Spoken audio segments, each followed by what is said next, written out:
Nice. Guess we're going to use the microphones if he's going to hear us, right? Well, we want to get this meeting. Thanks for everyone for coming. I think we're going to want to start with some of the comments that we've received. I'm looking to Adam for, Pardon me? what we had in mind to get together here and talk about and what we were going to do. Okay, Adam, then you take over. Yeah, I think thank you everybody. I think the key for this evening is to figure out if the plan needs to, we need any adjustments at this point. So the current document is the same version as what was accepted by the town board back in July. Since then, we've gotten comments, and they kind of fall in several different categories. But we've gotten comments from, I believe, several different groups. So we've gotten comments from the Grange. We've gotten comments from several property owners and landowners in the town, residents. We've also gotten comments. We got 239 referral back from Saratoga County, which didn't have much substantive comments in there. DEC sent a lead agency concurrence, which is sort of a formality. We also received, I think, John Bartow, your memo from the planning board indicating essentially that they didn't have any comments on the plan. We also received a memo from the ZBA last Friday morning with several comments in there. And then I think, and I was not present at the last town board meeting, but there was, I think, some discussion both on the front end and then on the back end during public comment of that meeting. So I think, from from looking at the comments we've received, I think Meg and John, we've also received comments from you guys and Patty also, and this was on the earlier committee review draft. I think there was a little bit of crossover, after that committee review draft went up to the town board. I think I would say there's sort of three kind of categories. Some of the comments are essentially just edits. There might be some word choices that need to reflect, the town's, specific, either, history or usage of particular terms. I think there's probably a second set of comments that are related to either additional data or information that we could develop as the town's consultants. For example, I think John, you had some comments on the for example, like the cell towers, right, and coverage. Can we add that in there? A map of that, for example. And then there's sort of a third category that I think requires, some further committee discussion. And I think the big discussion point is sort of the concept land use framework. And that is both the mapping, the sort of the concept land use map, and then the descriptions and the various areas and where they would be, on that map. And my sense is that we really should probably start with that discussion because that seems to have been the area that has generated a lot of public interest. It's generated some pretty trenchant, pretty detailed comments, which is great. And I think, this committee should probably weigh in on this, on some of those comments, especially I think as it relates to the sort of the rural western part of Milton, the less developed part of Milton, and the future vision there. But before this goes back up to the town board, right? This is kind of why we had set up this meeting. To review some of these. I think we anticipated making some more changes to the plan in, that we would have, several months with this. We have not, as I mentioned, we have not made any changes, largely, because the biggest issue I think has been, how do we respond to, if at all, frankly, the sort of the concept land use set of comments. So I think that's kind of where we are. Uh, and I Adam, could can I add a couple of quick comments? absolutely, yeah. So one thing I think we need to make really clear, and I know a lot of people were at the town board meeting, but the concept land use plan is not a zoning map. It's not recommended to be a zoning map. It doesn't have the effect of zoning. That's not its job in life. So we just want to be really clear. I think people have been, they see a map and they're immediately like, this is zoning and things are changing and I don't like this. And that's not what it is, right? So we just want to be really clear. And then process wise, we have a draft plan. As Adam mentioned, the goal of this meeting was to see, does this committee, do we think we should change some things so that the final plan that is the subject of this hearing is reflective of, kind of this committee's understanding of the plan and of the comments that have been received to date. And so that, when the hearing, because the hearing is on the plan that's before the board. So right now, there's a plan before the board. The idea, one of the reasons why there was such a long ramp between when the plan was adopted and when the hearing is happening was so that some comments could come in, so that this board could reconsider and say, should we make some alterations? Folks should know that the hearing should be on the plan that the town board is considering adopting. So there is, the purpose of the hearing is to obtain public comment, right, on the record.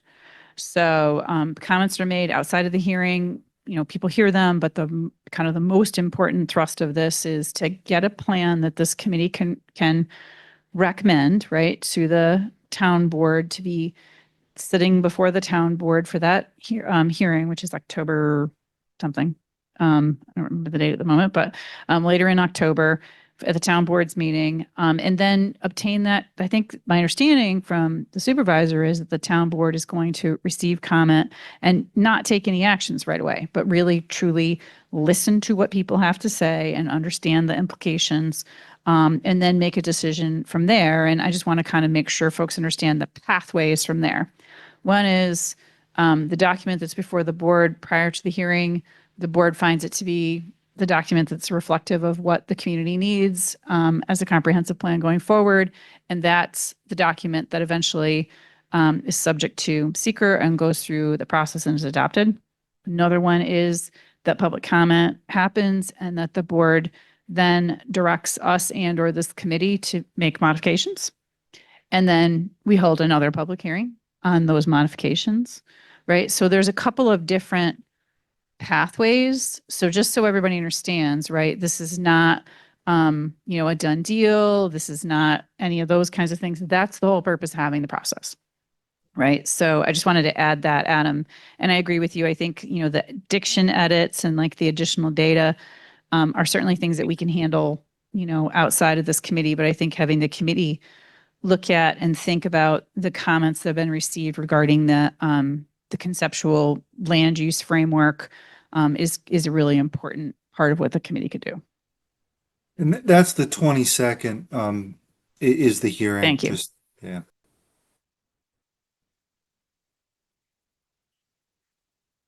I think, go ahead. Sorry. I would just generally agree with what Mary Beth said about the concept land use plan. I agree it's not a zoning map, but it is setting a tone that will be the comprehensive plan of which the zoning should be based on. Mhm. So some of the things that are in there start to say things that ultimately would direct the land use regulations to be.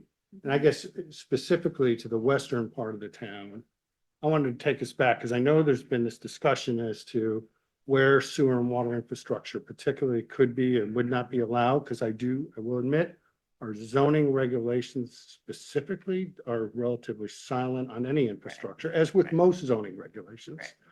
But I'll go back to the 2001 plan that held very firm that were the high-density residential, which became the R1 district, that area west should not have any sewer or water infrastructure portrayed out into it. And that was reaffirmed in 2012. This plan now in the rural transition does say sewer and water should be considered to go in those areas. Well, I'm going to disagree. I don't think it says it should be. Well, It says, I'll quote it for you if you'd like. it says you can build with more density if it's there. It says it should be provided there. And was that our intent? Because I don't think that was the intent. No, and John, yeah, can you point us to a page, a citation for that? That Well, I'd wasn't, have to that pull it wasn't up, I the, think my thing. yeah, but- that wasn't the No, intent. it is there. It is in, It is there. So how do we protect? I just think you, Well, so, no, I just think you just say sewer and water should be With the town. kept. In fact, back in 2001, and I don't know this, it said the Saratoga County Sewer District went out to Middle Line Road. And that should be moved. It said Milton should advocate for it to be moved back to that further eastern area. I don't know if that ever happened. I don't know where the Saratoga County Sewer District is I'm because not this, sure where it is now. this plan doesn't lay that out. Yeah. So we should find that and stick to it. But I would argue that at least, because what it gets to is in the open space conservation incentive, sewer and water should not be applicable. It had a planned development district. I don't believe that exists anymore under the zoning. I mean, it's still in our zoning code, but it isn't applicable in the R2 anymore. It may be applicable in the R1, but I don't think you got enough land in the R1 or town center to allow that to happen. And it specifically says if you're in that western part of the town, you must accommodate those uses with on-site sewer and water. But clearly, that plan said, we don't want sewer and water.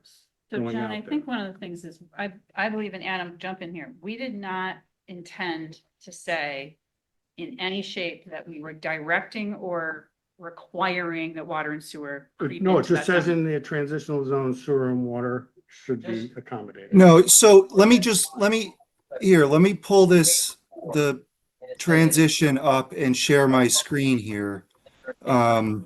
Density may be increased where public water and sewer is available, but generally lower than so. So It says- where it's available. So no one's I saying Right. it's just gotta said, be. then I would no say it's one's- not available. Don't even say it's gonna be Yeah. available. Well, so here's one thing I think we gotta be clear on, right? And I'm not. We've done a lot of this work. I am not convinced that you can tell a property owner that they cannot go properly permit a water and sewer system through the state of New York. Right? They can go pursue a community water system, fine, we can't stop them. Correct. But we can run up against our comprehensive plan and say, we don't want public You, sewer and water. well, so just to be clear, right? So say somebody owns 40 acres and they say, I'm gonna build 20 houses and I'm gonna put in 3 wells and go to the state and get a permit and I'm gonna connect everybody to 3 wells. And I'm gonna that is public water Well, it's a and community sewer. system under Right, public health it's law. considered It's public, not right? town or county owned. Right, okay, so we just gotta be, No, but I can Right, also right. say this, under 272A of the town law, that state agency has to take our comprehensive plan into consideration. And right, If we say no right. community or public systems, they can't do it, or they shouldn't do it. Right. We don't have that power. I agree with Right, you. right, and I think, I mean, without getting too, right, you get into a taking issue, right, with you're taking someone's, Yeah, but Right, we- so, anyway, we can, I guess, one of the things that's really fundamental, we were not intending to imply or Okay. encourage I just would the say we should. expansion of water and sewer in that zone. It is there in some little pieces and parts, right? So we were acknowledging its presence. It's only But there if once. there's words that give people implications that we were suggesting it should be expanded, extended, any of those kinds of things, we should make sure we strike those words or change those words, because that was not the I intent. think we just stick with what we've had and say, we do not want to encourage infrastructure. So one in those thing areas. that I do Unless think- somebody's got a different opinion. I mean, I know that there was discussion that at least going up Geyser Road to the hamlets, do the hamlets need infrastructure? Do some of the mobile home parks need infrastructure? And even my Well, comments, I raised that question, said, I don't know, I've heard Yeah. that. So I mean, Since then, that's, I've heard, it's no, interesting they that don't you- need it. that you asked that. So this is that heat map. Do Yeah. you remember when we looked at this, right? Yeah. This is existing, the red is existing Yeah. residential density, right? So when you look at this map and you look at that map, all we were doing was acknowledging it exists. That's it, right? It's there. It's there today. When you look at all of these little tiny lines, these are subdivisions that have happened in the Well, R2. most of those are, well, first, there's only two subdivisions, major subdivisions that have happened in R2 in 25 years. And that's the Boyce subdivision, and that's the, is it Colonial Hills or whatever, not Colonial Hills. It's the one on Middle Line Road. And those were both the open space conservation and center, Right. of which I would be willing to go back and revisit and say, did we get what we wanted out That's of what, those? see, that's what Because I that's think a we should be cluster, talking about. and I Right. agree with it. Now, the Boyce subdivision got us a lot of public access on the Cateros Creek.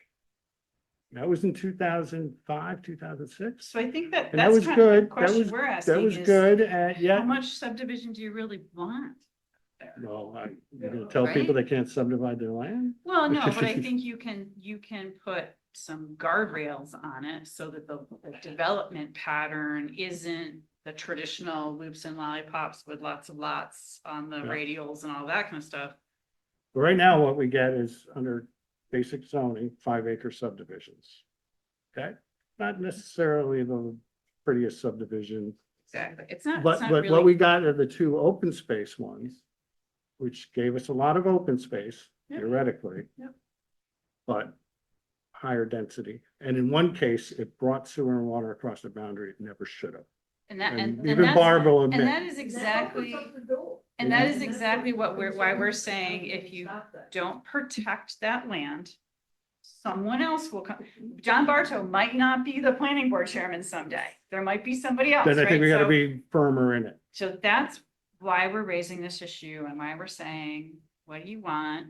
That area, because it is closest to water and sewer, right?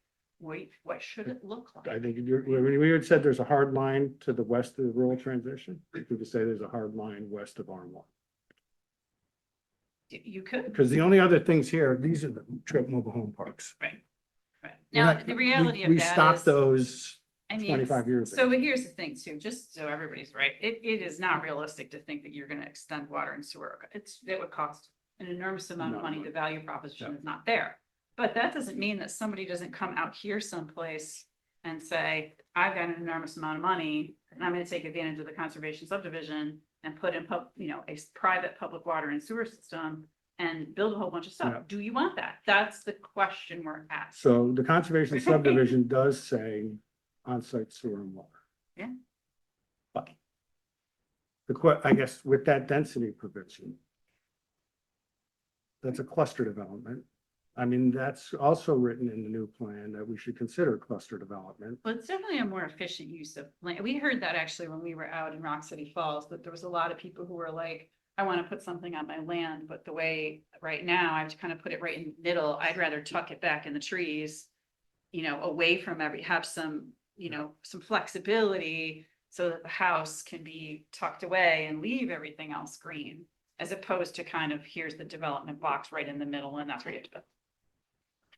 So, and that was something I think we got also some feedback from the zoning board of appeals to say they would like some better guidance because they're issuing, variances. They issue a lot of area variances. Yep. They've And that's- issued- Yeah. Most of it's because of pre-existing structures. Right. I don't know that we've done the analysis to say whether or not they're issuing a lot of.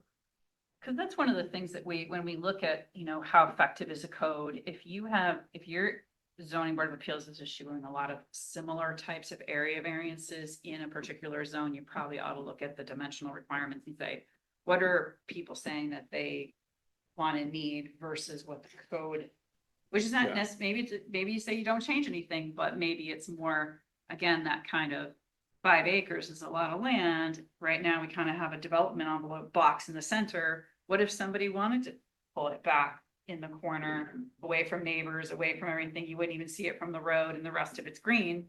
That's not a bad thing. If you did the analysis of what variances they're issuing, it's pre-existing structures. We got one. that And- just Came to us on a minor subdivision and somebody wanted to keep a barn that was on the newly created lot. It was gonna be within the 50-foot buffer of the R2 setback. And just to be clear here, you know, We gave them the we didn't do this analysis and it's really part of the zoning update. You know, getting into these details, what we're No, I trying to agree. figure out at this point is, you know, do that 50-foot buffer, like what are we trying to accomplish in the R1? You know, part of the 50-foot buffer may be, or excuse me, in the R2, maybe keeping you know, the rural character of the roadway frontage in that part of the town.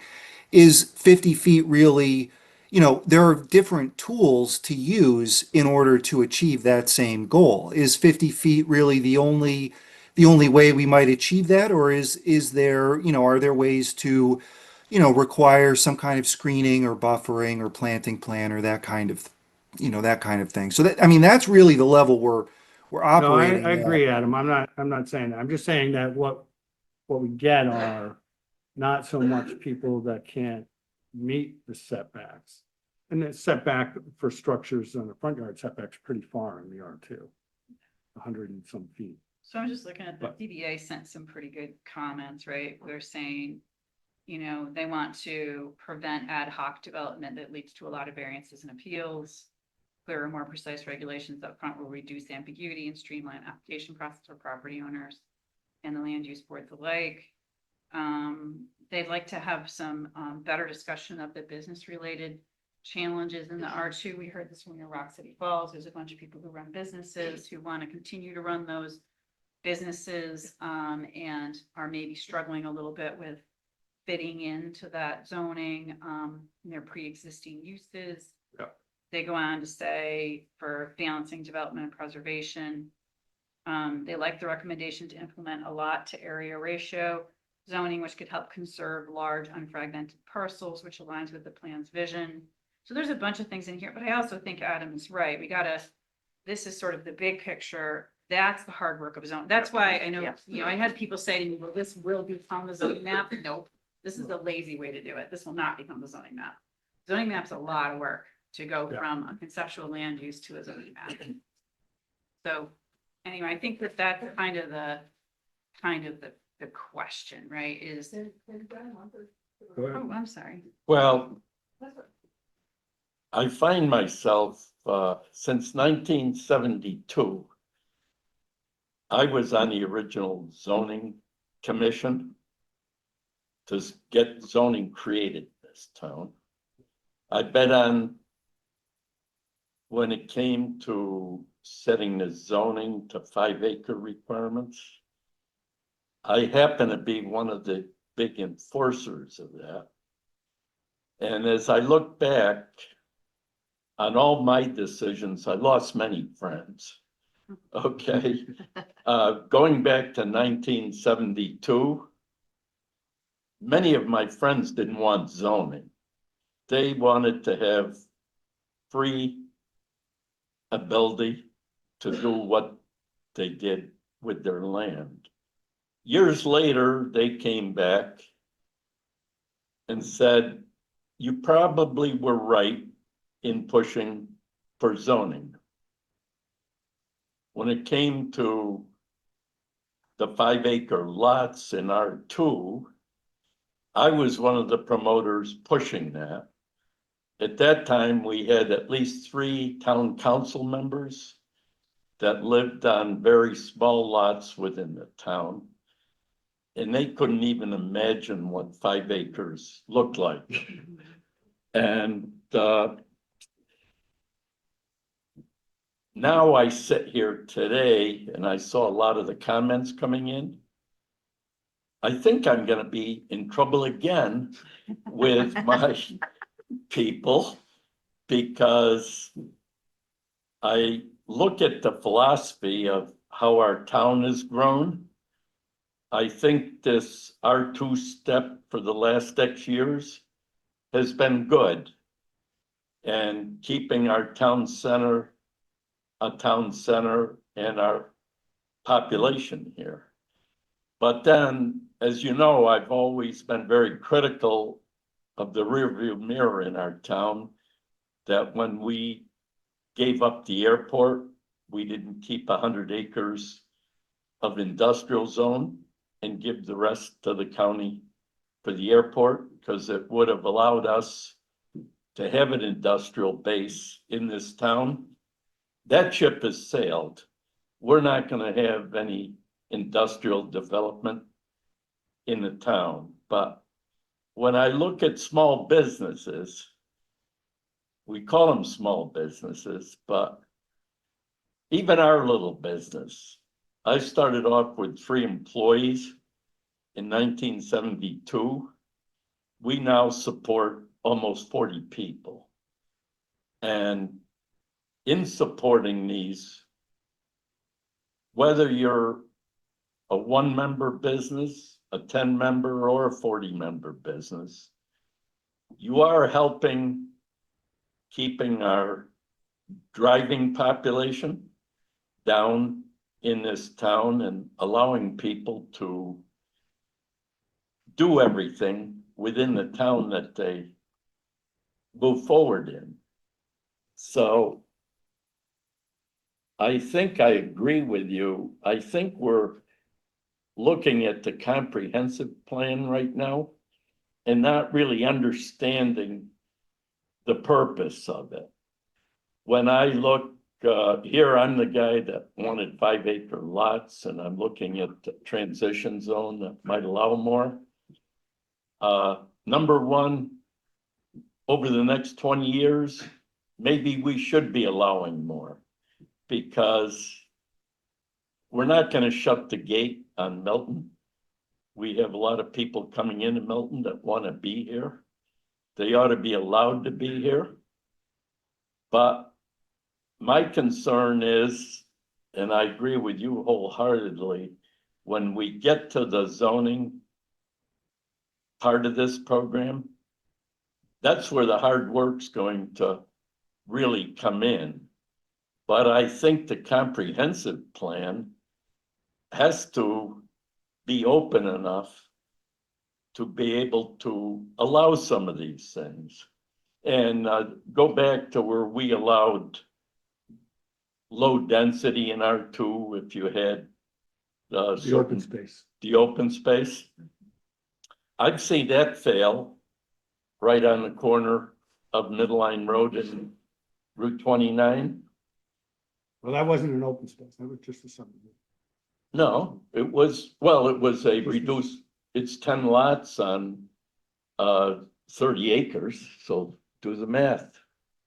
My understanding was that wasn't an open space conservation. It is, it was, and Bud Blodgett was. Okay. That one failed because it never had a public road. You can't get a public road.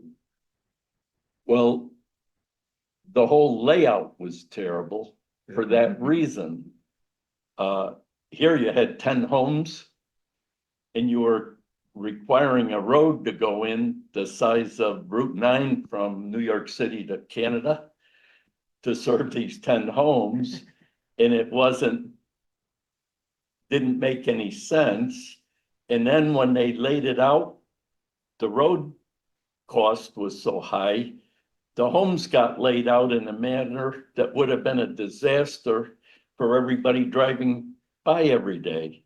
You would have had backyards with snowmobiles and boats and campers looking at you. Had our system been good, we could have allowed a smaller road for a 10-lot subdivision, and it would have allowed everything else to happen. And it would have also allowed the developer to put his 10 homes so that all the backyards were facing south and leaving the front area open to, so my feeling is, we shouldn't get too nervous about this, plan allowing things when we understand that we're going to have a, planning and zoning ordinance that we're gonna put a lot of effort in to control these things. Very difficult for us to look 15 years into the future right now. We gotta do the best we can when we're looking at it, and we gotta leave the plan open enough so these things can be discussed. I'm done talking, and now I've got a lot less fun. No, I think some of the things, John, that you're bringing up are some of the things that the zoning board brought up regarding providing more clear land use guidelines in some cases, but a degree of flexibility so that you can achieve what you intended. Because sometimes the boxes and squares zoning just doesn't get you there, right? It just, or somebody's got to get a variance. And then the zoning board is giving a variance on this one and a variance on that one and a variance on this one and a variance on that one. And how do you ensure that in a broader zone, you're not, those one-offs are not kind of competing against each other? And when you look at them in their totality, because you don't know who the next person is who's going to come in and ask for the next variance, right? Because that's one of the things that we've seen is where, particularly where there's a lot of area variances and large lot zoning, you don't know what the next one is going to be. So when you know, as you're doing each one individually as a zoning board, it might seem okay. 10 years later, when you look at the 20 that you've done, you sort of destroyed the whole land use purpose of keeping it rural and right. Like, so I think you're making the point though, that that's not really so much a comprehensive planning thing. That's the hard work of zoning, coming up with the right rules for zoning. But the comprehensive plan needs to say, generally, what are we thinking should be happening in this area, right? Obviously, the only comments we've gotten have been about the rural transition zone. So clearly we need to clarify what is the intent of that area. I mean, one thing that someone said after the town board meeting was, just simply draw a line, go to the end of the airport, basically draw a vertical line and have essentially, zoning east of the vertical line and zoning west of the vertical line.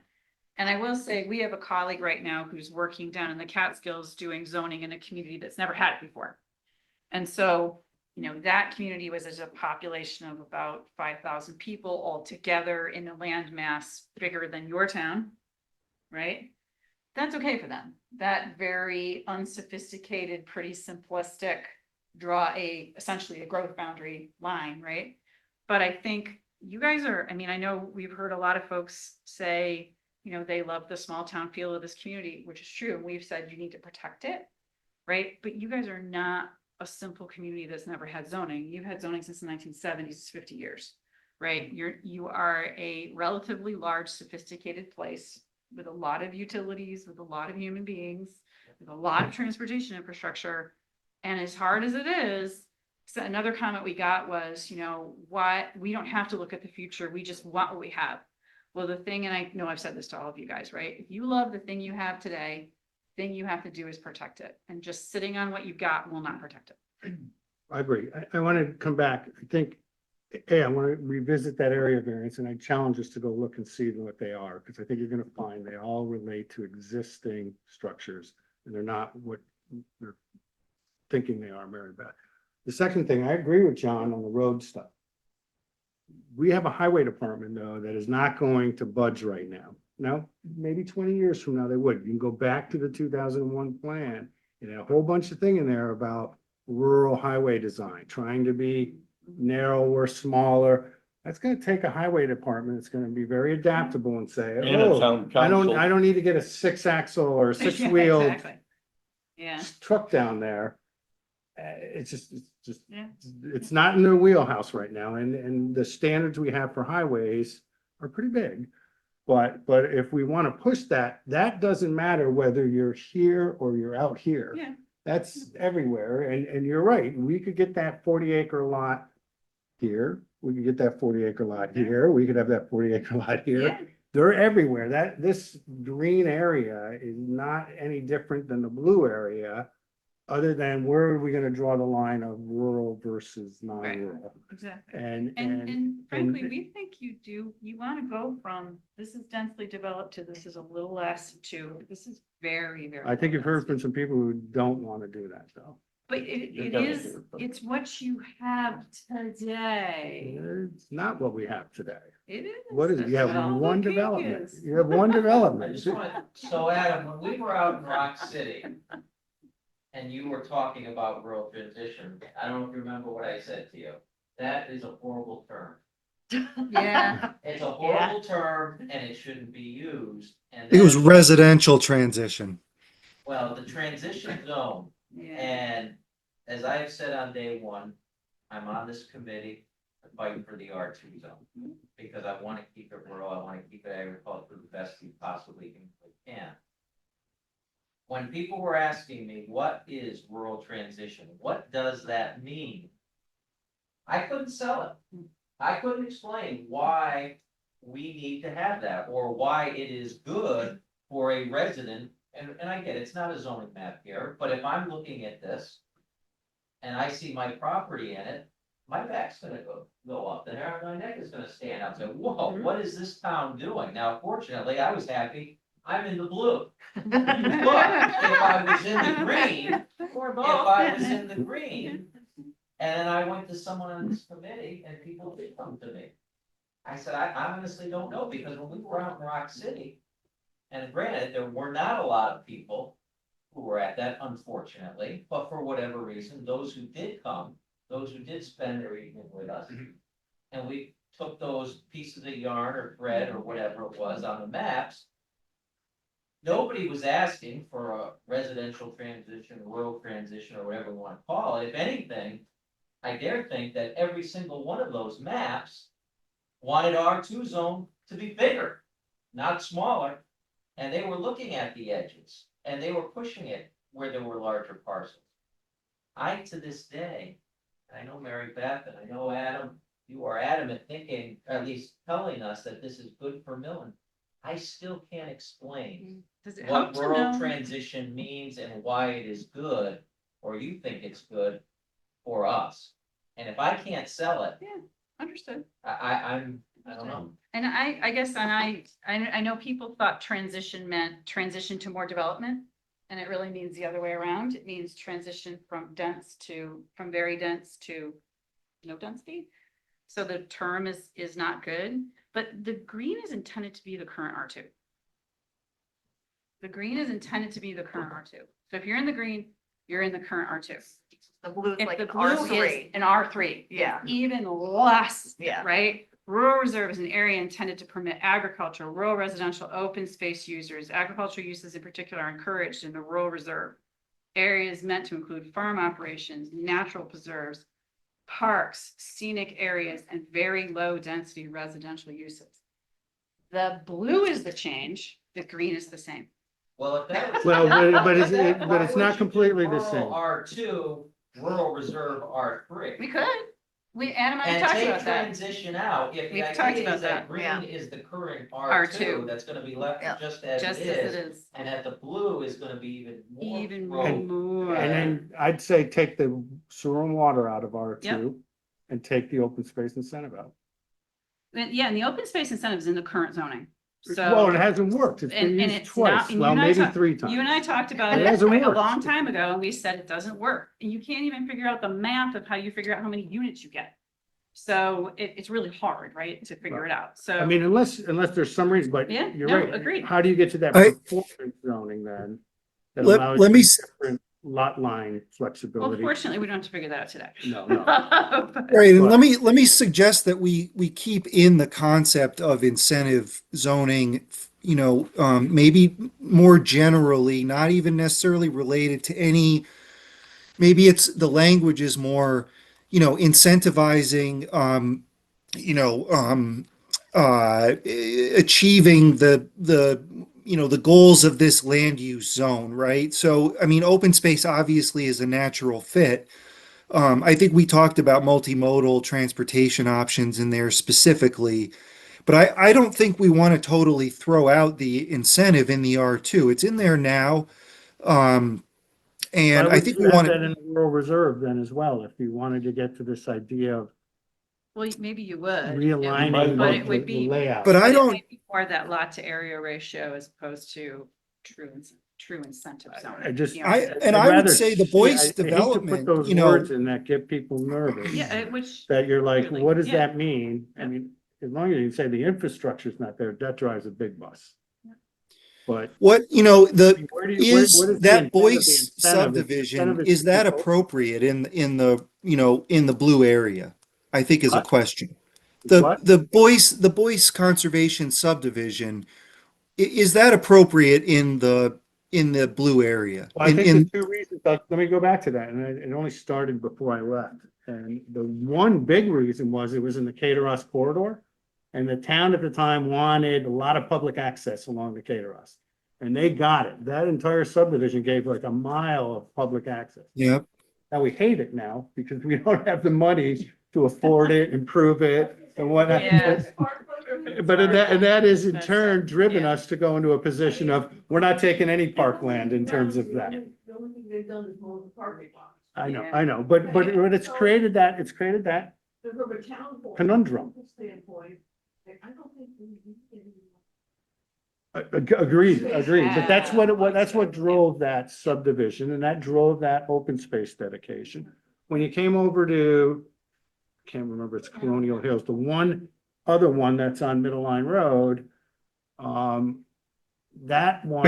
Is it Fair had Oaks? this large, like, a third of the lots were very large, 9, Yeah. 10 acre lots. Yeah. And it ended up with private open space. Right. Well, it's Right. open space and it's buffered from the road, but the town didn't get anything out of it. Yeah, well, but you did, right? Because you maintained that character. But we didn't Right. have to give a higher density to keep it away That's- from the edge And I of the think that's road. what, when we're talking about things like lot to area ratio and allowing some of that flexibility for better utilization of the land, because even if we have 5 acre boxes, and by the way, when you look at that, you have a lot of parcels out here in the blue or in West Mill, whatever you want to call it, that are not 5 acres. They're even There's smaller six than hundred 5 and 83 acres. lots that are out in the R2 Yeah. right now that are less than 5 acres. Exactly, Yeah. so. Most of them less than 3. So then the question becomes, right, like, how do you how do you preserve rural character when you have, right? Good stuff. So that again gets back to if you, where, and this is a zoning discussion, but where maybe you want to do some flexibility for locating locating homes. The lot is 3 acres and it's got woods all on one side and it's open on the other side, maybe tucking the house back in the woods is a good idea, right? But it might be inside that 150-foot buffer. Right, so there, Yeah. but again, that's more of a zoning discussion, so I think back to the land use map, right? We admit that we didn't explain this well, we use planner terms that are understood by planners, but not necessarily everybody else. Our intent, and Adam gets mad at me when I say this, but I was all for call the green R2 and call the blue R3. Or call the blue R2 low density, whatever label you want to put on it. But the intent was that the green was intended to basically maintain the existing R2 and the blue be even more protective. Even more, maybe to Adam's point, should you be looking at allowing conservation subdivisions in the blue? Or just say, no, you need large lot and you can have Well, some. Question lot is, to what, area how large a ratios. lot? I mean, we tried 10 acre zoning. I would way s- back, and even, that was- even the 5 is probably good because as you pointed out, there's a lot of them that are even smaller. But then you got to figure out, the other thing is, that we've seen in other communities, is lot consolidations. Where somebody comes Problem is in. They're all single but separately owned. They're But all, I've a seen lot of them are developed. Buy them. A lot of them are developed. Yep. I just wouldn't, we're always worried when we don't rely on the fact that they're separately owned today because tomorrow they might not be. I hear you, I People hear you. sell lots all the time, so we just. But I think we- most of these you're gonna find, Yeah. if we did the analysis, they're gonna have an existing residence on them. Which still does not stop anyone from tearing them down and No, building new things. no. We've just, Well- again, we've just seen it in so many places that said, no, my rural area is perfectly protected and I'm good. And then 5 years later, they're like, oh my God, why didn't I stop this? But we can't So we're- force lot consolidation. No, point is people can consolidate, can aggregate lots. That'd be To great. go from the 3 to a larger, and then the question is, do you want conservation subdivision to apply out there? Or is it more, you want to say, okay, fine, now you've aggregated 4 lots and you have 20 acres, you still have a 5 acre, right? Yeah. Right? So that's the question that we're asking. It's a tough one. And I think that, the density averaging, we mentioned that specifically. I think what you might be able, what you would get out of that, or one option is, the idea is to allow the owners of large parcels the ability to, realize some gains from their land and make subdivisions. Maybe it's for their family members. Maybe it's, in order to keep the parcel, in agriculture. But they might be smaller parcels, right? It might be an acre, but it might be on road frontage. There might be other requirements as part of that type of subdivision to maintain rural character. But what you would do is maintain that large, unfragmented, tract of land. That's the kind of flexibility. But what you're not getting is like the Boyce subdivision, which is a major subdivision with brand new roads, and frankly, a really different character than what's out there in most of the western part of the town right now. Yeah, but again, what drove that was the Caterhorse. And it should have, I think, because, again, look, Better question, what drove the power line? Well, yeah. Well, Yeah. that was National Grid. Yeah. No, why did our zoning pick that as? Oh, it just picked a About geologic natural feature. boundaries. It's often roads, property lines, or Instead of going. utility lines. No, you do the power. Yeah, well, we, And That's and that, Down middle of Stone Church, the middle line, right? they went one lot deep. They followed the residential lot boundaries that are in the back. but those are all things I think we're gonna have to look at Yeah, in zoning, when we but, get to zoning. Well, Yeah. but that's where this green line changes a lot, particularly on the north and south. You're basically saying it's I gonna be think pushed when- out to Middle Line Road, because that's where the next geologic or property line boundary is. when you look at the Boyce, Caterhorse property, we say we're not doing anything really with it, but I think the time's gonna come when there's gonna be a big desire to connect Spa State Park, The Caterhorse With, Greenbelt, the the Porter Caterhorse, Corners area. the Caterhorse Greenbelt was a big piece back. in And the that's one of the 19 reasons I left the Caterhorse wide open for that to happen from, Route 29 to Middle Grove Road, because I wanted that to be opened, for a variety of trails. Yeah. Didn't have to be just bike trails, could have been horse trails, could have even been snowmobile trails, I don't.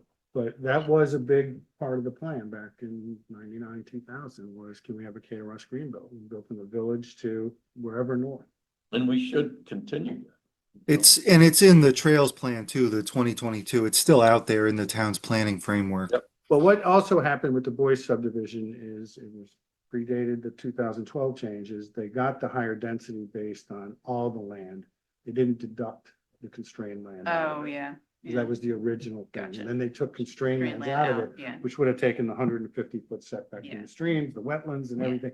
They would have had fewer units, Cause that's the other thought. but is not if that you- many fewer. If properties. there's a value proposition relative to a natural resource, it doesn't have to be done in the context of conservation subdivision, right? You could simply say. We do it all the time. If there's, right. Yeah, if we there- set them back from streams and Well, wetlands and or if whatnot. you wanted public access, right? You could, We can Right. negotiate you could, that. right. So, but you could also put it, you could say in all of the green and the blue, if you have a natural resource that's identified in a plan as being important to the public, We do our trails. you are gonna, right, you are going to be required to, right? So there's another way So with to a get at it subdivision, that you can doesn't- get that. And we did it. Right. 336 Rollins Street, we exacted a trail.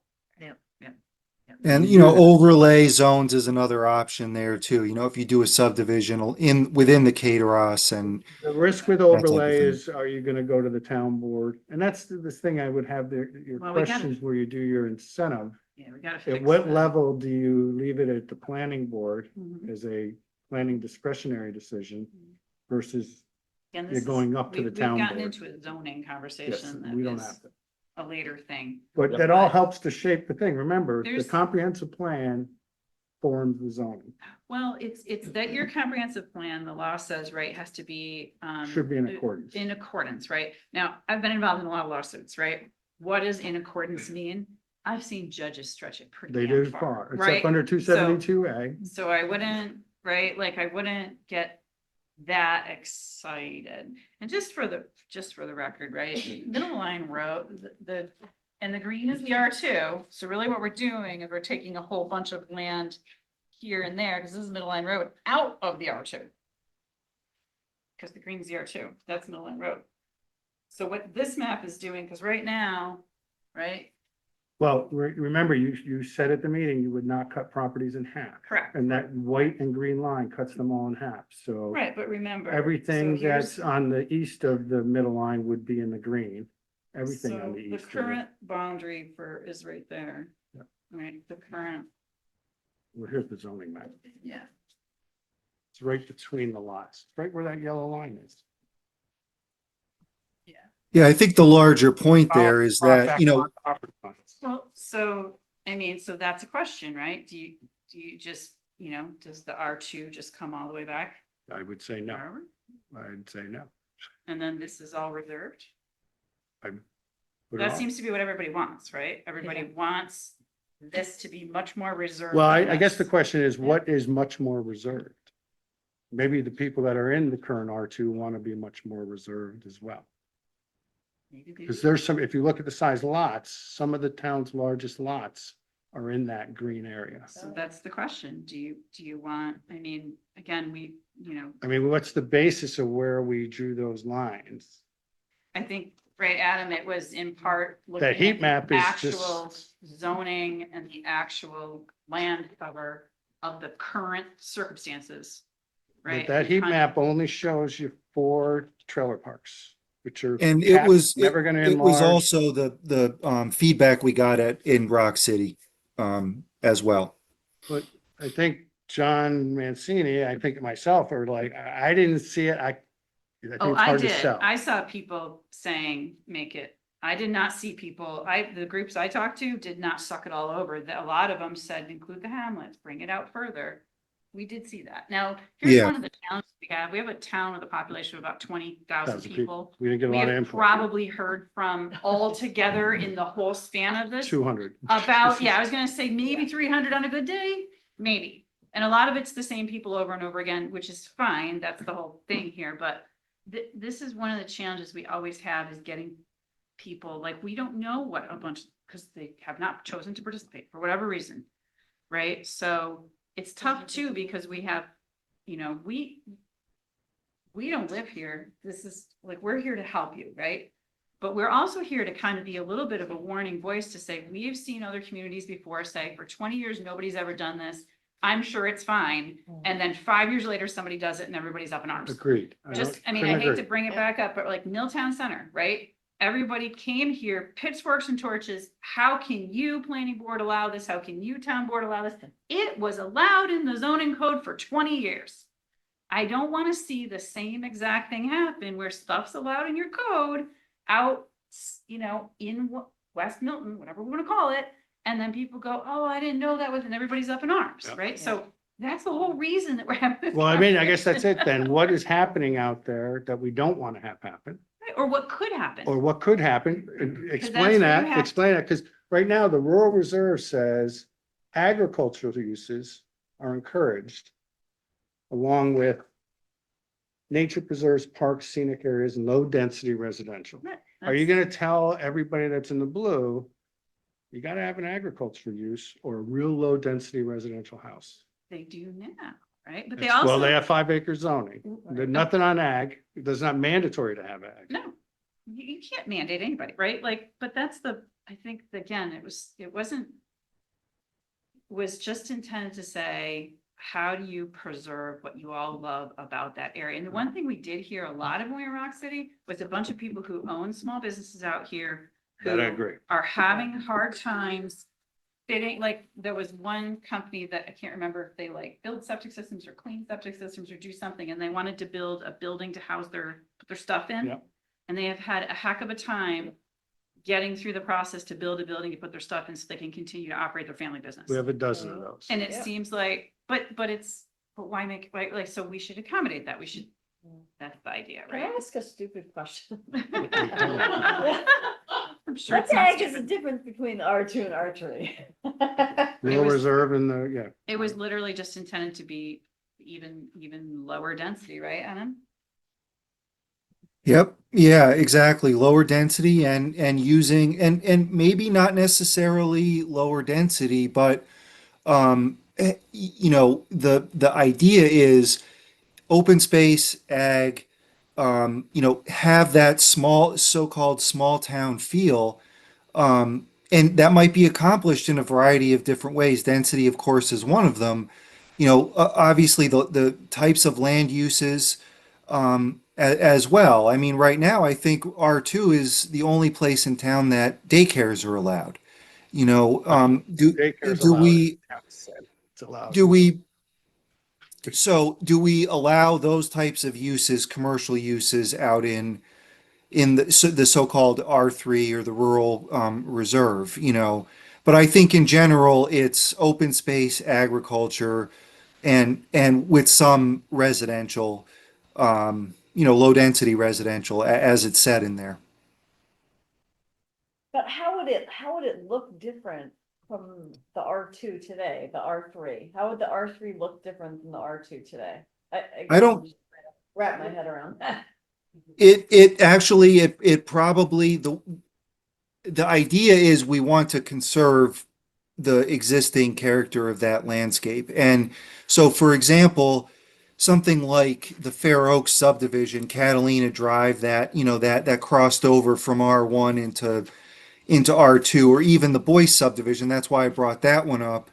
You know, those they would have a harder time getting approved in the we might not even allow any kind of cluster subdivision. We've kind of went over this and already, but those types of developments, Meg, they have the potential to really alter the landscape out there, and so they may be given there may be more guide rails around them, or they may not be allowed at all. But don't you think, the Boyce subdivision, for one, that really hasn't impacted our rural setting much? Most people can drive down Rock City Road and not even know there's whatever, 30 or 40 houses down there. And I think that's a good example of development that took place in R2 that hasn't really affected anybody out there, including Yeah, and the nearby neighbors of Rock City. That really has not impacted them. it's a good point, John, because you drive down, They- I they- forget the name of the, yeah, Sure. Right. Sorry. That lot would have only probably allowed 20 homes on 5 acre lots. You wouldn't have gotten any public access to the Cateros. Instead, it allowed 40 homes on whatever size it is with a big public strip along the Cateros. They did. but now imagine Kept the imagine vegetation every pushed back. 100-acre parcel in the rural reserve, subdivided like that. I mean, maybe we get the Cateros green belt, but you know, I mean, you're talking about open space versus other types of large lot uses out there, like ag, for example. And you're talking about mainly a residential, landscape, as opposed to with some open space, obviously, as opposed to maybe some more working landscapes and maybe allowing some more options out there. Because you have residential uses even at the density of like a Boyce subdivision, and adjacent uses, say, you have somebody running a horse boarding operation, you start to run into those types of conflicts when you have that level of density of residential settlement, with some of these other uses. Just not. Some other things you might want to think about if you want to go to Or an the trail, R3, just right? not a lot of- So right now in the R2, 5 acre minimum Large lot, lots. right? But 10% here. maximum structure coverage, 10% of These are some of 5 the acres largest is a lots. lot of land. That's a massive Here. building. That's a big, big, big building, right? If you put Maximum it impervious zoning, surface, 25%. Right? So you could see, if you had an R3, you could say maximum structure coverage is substantially smaller than that. Right, to reduce the amount or impervious surface is substantially smaller. Maybe you need a special permit. If you're gonna have some kind of you could imagine some kind of like an agricultural tourism use where you need parking lots. But you need a special permit, so just so everybody, right, just so we're all in the R2, single family dwellings are allowed with a permit. Family dwelling with an accessory residential special permit, 2-family dwelling special permit. This is all in the R2. Community residence is special permit. Mobile homes are not permitted. Mobile home park expansion is a special permit. Multifamily dwellings not allowed. Farm operation permitted, airport, no. Camp, cemetery, cultural facilities, daycare centers, golf courses, all special permits, no hospitals. Membership clubs, private schools, private airstrips, public buildings, all allowed with special permits. Public recreation areas, it's permitted use. Religious institutions, special permit. Accessory dwelling structure, special permit. Accessory structures permit. Family group daycare, special permit. Family daycare permitted, home occupation, class 1 permitted, class 2 special permit, private stables permitted, roadside stands permitted. And then in terms of businesses, bars are not allowed, bed and breakfast in your home, permitted, bed and breakfast establishment, which I'm assuming means not owner occupied, is special permit. Not allowed to have building material supply or cannabis manufacture, marijuana dispensary, sorry. Commercial recreation and commercial stables are both special permitted uses. No convenience stores, drive-throughs, fast food, funeral homes, gas stations, general offices, or hotels are allowed. Kennels and kennels of a commercial nature are special permit. Nurseries are special permit. No personal services, no personal transportation services, pet daycare, restaurants, retail businesses, self-service laundry, sexually oriented businesses are all not permitted. Veterinarian clinic is a special permit, and then light uses, commercial radio and television antennas are special permit. No contractors' yards, no auto sales, no junkyards, no landfills, no light manufacturing, no motor vehicle junkyards, no research labs, no storage businesses, and no wholesale businesses. But you can obviously do forest and forest farming operations. Mining is a special permit, public utility use is a special permit, solar farms is a special permit, and telecommunications towers is a special permit. So that's what's all allowed in the R2. So if you were thinking about an R3, you could look at it 2 different ways. One is you could look at reducing things like maximum structure coverage and maximum impervious surface while keeping everything else the same. You could keep the 5-acre zoning, right? Right, which would right? I mean, you gotta say, Yeah, but you mentioned 10% of 5 acres Pretty small. is a big building. It's not a big building if you're gonna come in and build a horse arena Or a and barn, supporting buildings. barn. so. You're discouraging So you some may- of the things that you're actually trying So to you- develop. So you may wanna be more subtle with that and say residential structures are permitted at 2%.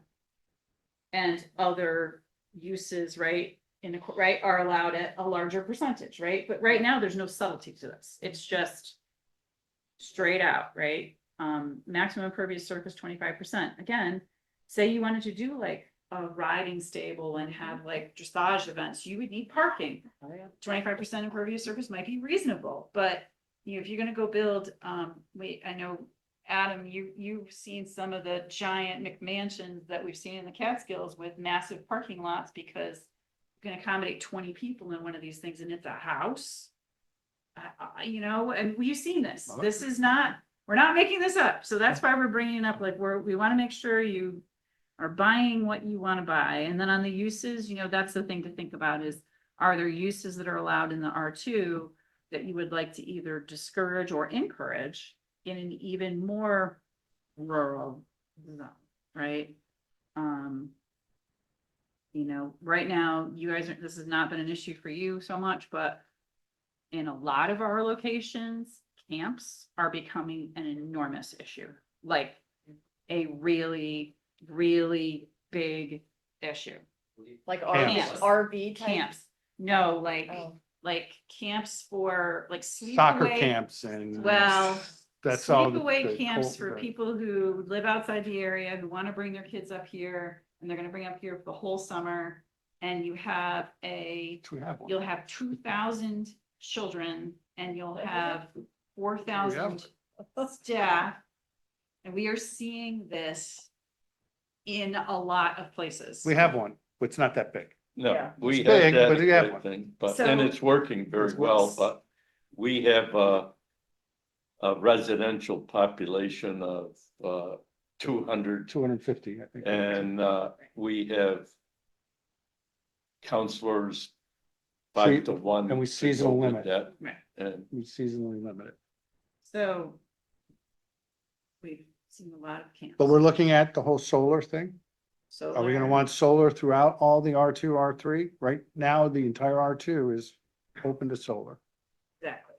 We can't do anything about 25 megawatts or larger, but we can do everything under 25. We've seen, another one we've seen, you allow membership clubs across the board, special use permit. We have seen nightmare membership clubs. Yeah.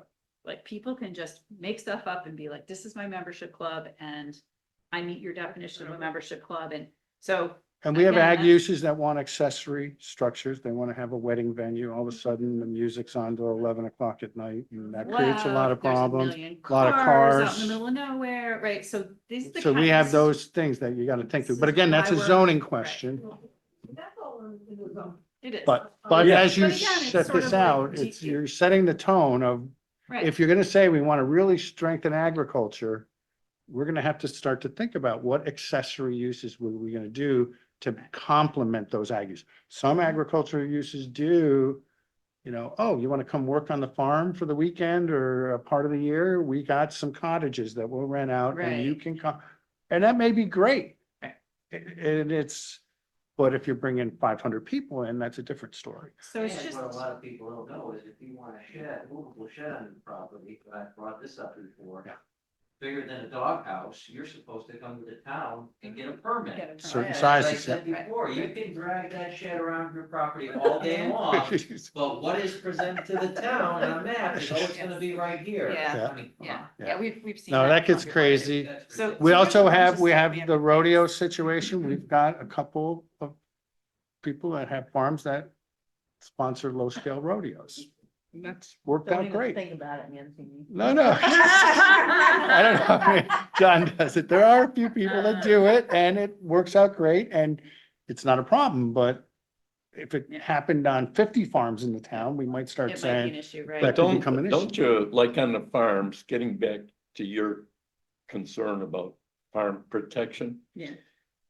I think we gotta be realistic about what percentage of our town is really needed for the type of farming that's going to take place. I mean, you know, every one of these dairy farms that was 150 acres, including one that we had 100 years ago, that 150 acres would take care of 15 people that wanted to be in a vegetable farming business or something today. And then you also have to look at your overall town as to what the land conditions are. Because if you go toward the south, we have a lot of wetland in the south of Milton that probably has very limited use, even some for farming. For most things. And then I look at the blue area up here and I see, for instance, Route 29 is broken into the blue area. Realistically, isn't it gonna be natural for a major highway like that to accommodate small business over the years? And if it's in blue, it's going to be another hurdle to keep small business out of your town, which I think you should want. We haven't been approached to put a small business on Route 29 in any way, shape or form that I'm aware of. Well, you got one, you got a 30 winery. years. We got one, it came in as an agricultural use, but they don't produce anything on site. Which is fine, which is fine, it's fine. I mean, it's okay, but But it doesn't mean you won't have. nope. And that is something that which you might say, do we want to allow those, some types of things? You know, somebody could easily build a winery in Milton and say, I want to have a tasting room, I want to have maybe I want to have a restaurant with it. It's a very complimentary. And you Oh, do have a vet. I'd like to have a hospital. wedding venue with it. That now all of a sudden it's mushrooming and you got to decide what, and it might be in the right location.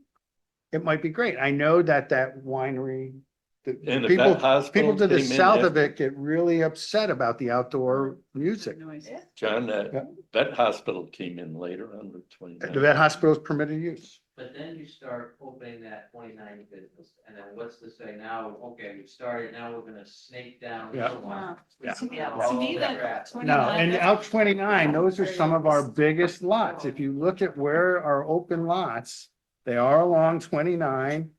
They're right down Middle Line Road.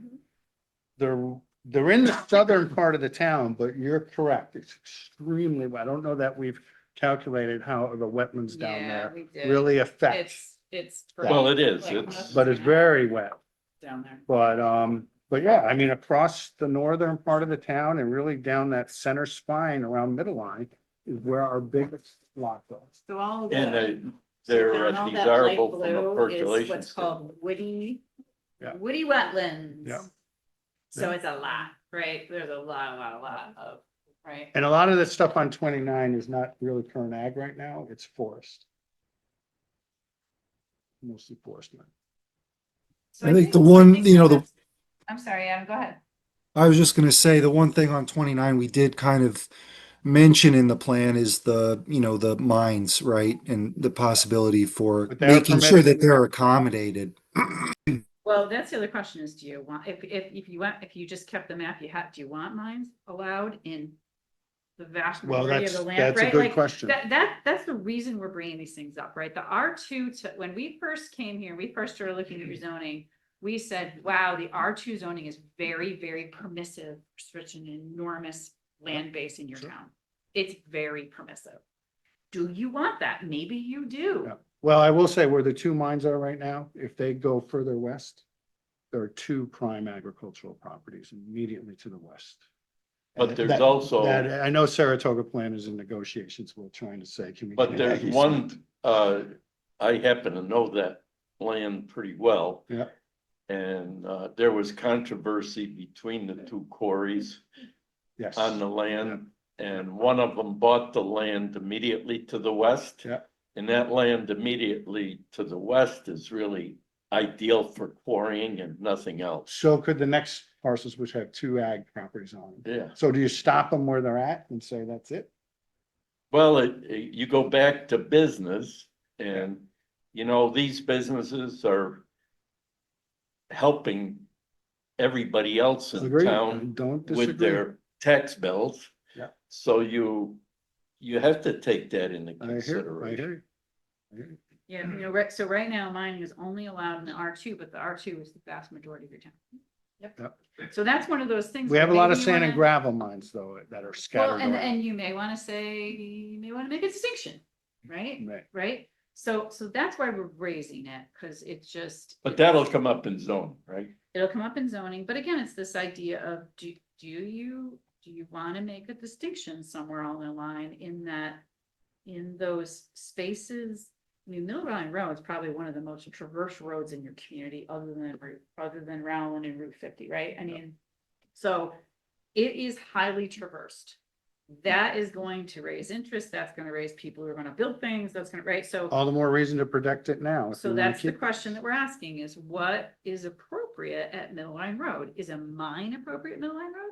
Is housing at, Well, again, I think if you look at the Low mine, the quarries that are there, the Pampa and Palettes, if you looked at a US geological map, you would find that that rapidly Yeah. goes north. Yeah. And you're not gonna have, that, this is all beach sand down Route No Line Road.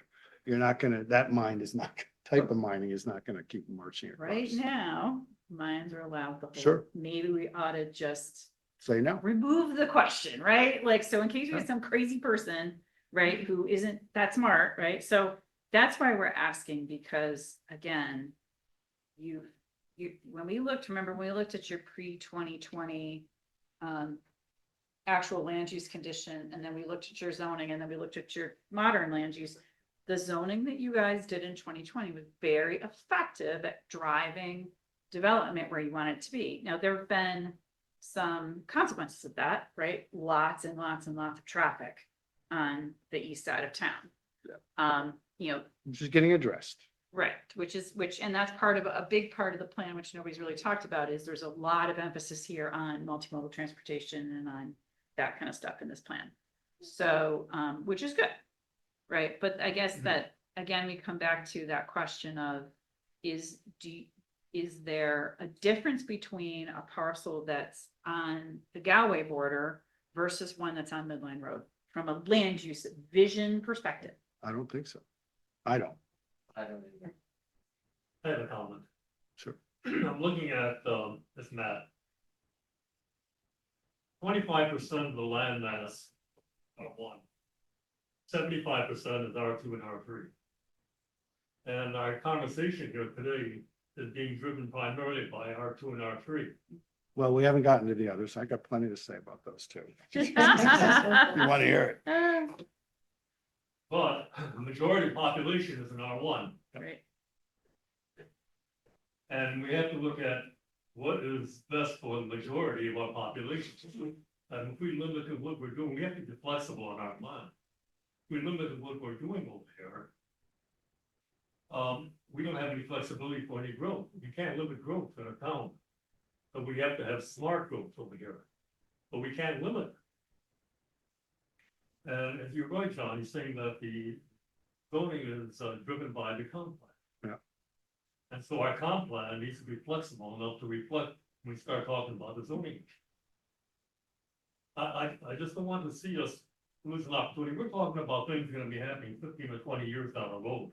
We're not talking about things that are gonna happen tomorrow. Mhm. So we have to plan for them.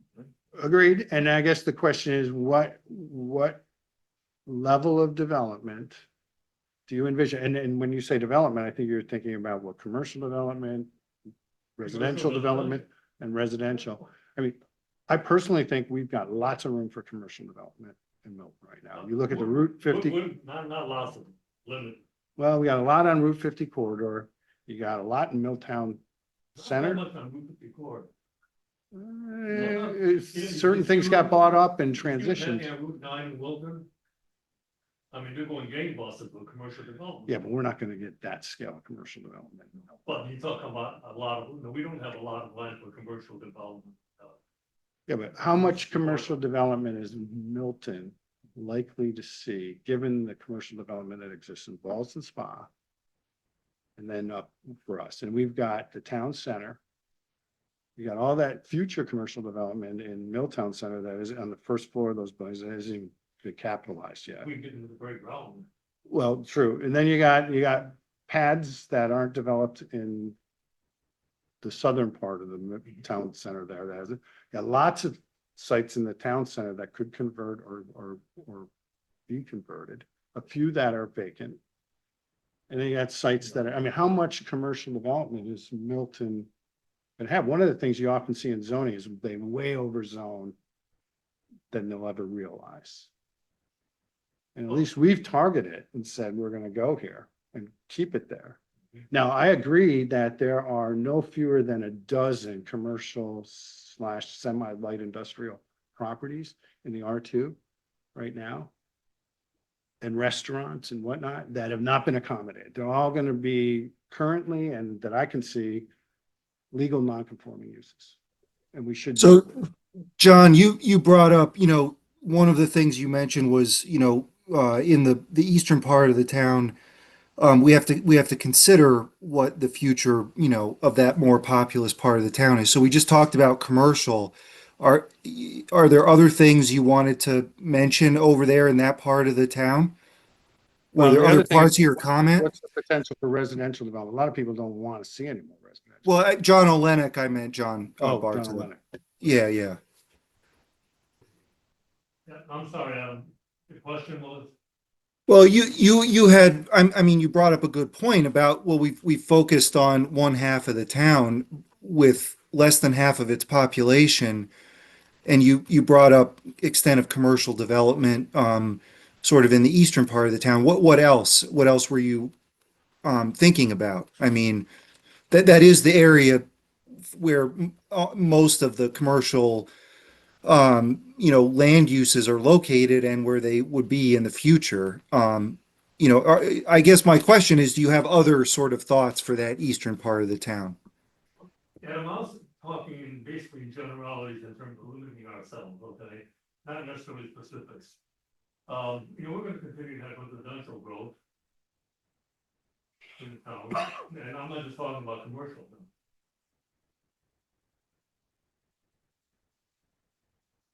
Yeah, I just wanted to follow through on that.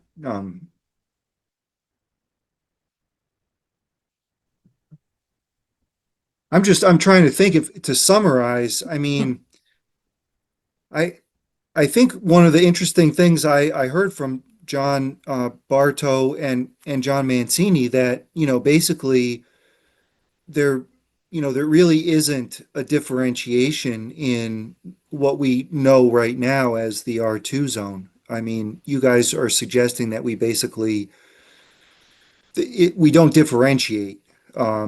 I guess if that's the case, what is it more protective, quote unquote? Is it less density residential? Is it fewer uses? Is it more small town feel, rural character focused? What if it isn't differentiated, does it change? You know? Well, I mean, I'd said, we really want to think about, is the open space conservation incentive getting us what we want? And I would take the position, it hasn't completely. Agreed on the K to Ross Greenbelt, we want to do something that if development occurs along there, how are we going to exact Greenbelt trail connections? That long-term goal, could you ever connect the Village of Ballston Spa up to Greenfield? That'd be a huge ambition, but. I think So it's being considered right now. I've Yeah, been- but so that's gotta be there, and maybe that's not open space conservation that gets you there. I don't know what the tool, if it isn't the open space conservation incentive, what's the tool that gets you there? I So definitely would say what happened on Catalina Drive with the extension of sewer and water was a big error and should never be repeated again. Nothing should come west of the R1 with sewer and water infrastructure, unless, like Mary Ellen said, somebody could come in with a package plant and say, I'm gonna put in a small septic system. And short of us saying our comprehensive plan says we shouldn't have that, and standing up to DOH and trying to defend that, then it could be, not impossible, because that's the intent of 272A of the town law, is to give you that leverage and say, we're trying to conserve the rural character. We don't want this. So you just tell them they got to design it where they can handle it on site. And it's got to be of a density that meets Yeah, that. so one of the things that, because we have a number of other communities that are there where they're slightly different situation, where their public water and sewer, their municipally owned water and sewer is tapped out at capacity, yet there's still a lot of development demand. So what they're facing is they're getting a whole bunch of proposals to put in package plants and, that kind of thing. And it's out of control and people are putting in what we call cans in the sand, Yep. it's environmentally bad. There's a lot of things about it. The town, I don't know if people know this, right? But if you approve one of those private systems and then they walk away from it, the town is Could get liable hung for up it, on right? So one of the things we're helping those folks with, and I actually owe Adam some information on this, is putting in the code saying to the extent that you're gonna do one of these privately owned regulated systems, here are all the things you have to do. For instance, if you want to put in a package plant, it has to be on its own piece of real property, right? Separate. You have to create a public district over the top of it that will never operate unless you go bankrupt. And then the town has a way of charging the user, right? I don't even like going down. That's a slippery slope. Well, yeah, I mean, so what happens, the effect of doing this is that by putting all of that, you can't just come and say, here's my thing and I'm gonna ram it through Sure. and get my approval from DOH and DEC and I don't care about you, right? By putting it in your land use code as it's a use, right? The sewer system is a use and you govern that use, you can strongly discourage them. Because you make. I a just very think that's high the bar. language we gotta have is that You we make a don't very high want it. bar. We don't want it. Cause you're right that some wealthy people will come into mass properties and Yeah. say, I'm gonna try to do this to hell with your goal of protecting agriculture. Exactly. So. And I would think So we should steer that's clear of something that. that we could definitely do. I think, you know, I think But fundamentally I'd like taking to away learn the more about that density. before we suggest it. But in the meantime, I think we should be saying the government's not gonna be in the business of extending infrastructure out there. Right. You know, the Well, town. I don't think I think that's the question, right? The proposal was never that the town would go of its own volition and say, let me put a water line out here. It's more, if there's a water line and some resident comes and says, or property owner comes and says, I would like a water or sewer extension, just so everybody's clear, right? Where we have a town district and say an adjacent property owner properly petitions to extend that district and they do it properly under town law Article 12, you cannot deny it. The law is very, very clear. Yeah, but we have plenty of room and buffer right now to say you're not gonna bring that out there. And you say it now and But that's been Somewhere you our gotta build a point wall. all along. is somewhere you gotta build a how- wall and say, How we're do not you doing it. want to make it, now they have to pay for it, but how do you want to make it? Don't just assume somebody's not gonna have the money to do it. That's what I think right now has been the case. I think you just put it in that we don't want that infrastructure extended into those areas. Again, we can say it, but if somebody properly petitions. But I think more fundamentally, right, is there's got to be a business case. If you're going to pay millions of dollars for these types of networked infrastructure, you got to have the homes, you know, and the lots to pay for it. And I don't think we're allowing the density that's gonna let that happen. Exactly, so these things work hand in hand. Yeah. Right?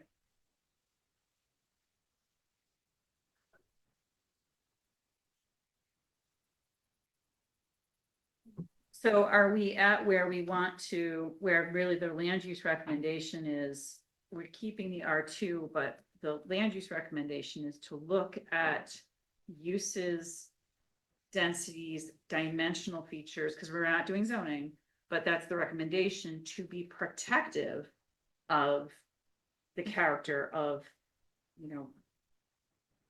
whatever we're gonna call it. Well, No. yeah, the western part of the town, I just don't know that what is the differentiation between the rural transition and the rural So that's reserve? what I'm I just don't suggesting, think is what there if is we- any What if we differentiation. do away with that? Well, Just that's do away right. with the rural That might transition. be a Yeah. reasonable, But then the Thing. recommendation, again, is to the conversation we just had. I think you gotta Look then at look the at, uses, Yeah. look at the dimensional requirements, look at setting up some performance standards, which might be very specifically tailored to certain land uses of the town would either like to encourage or discourage, yes, right?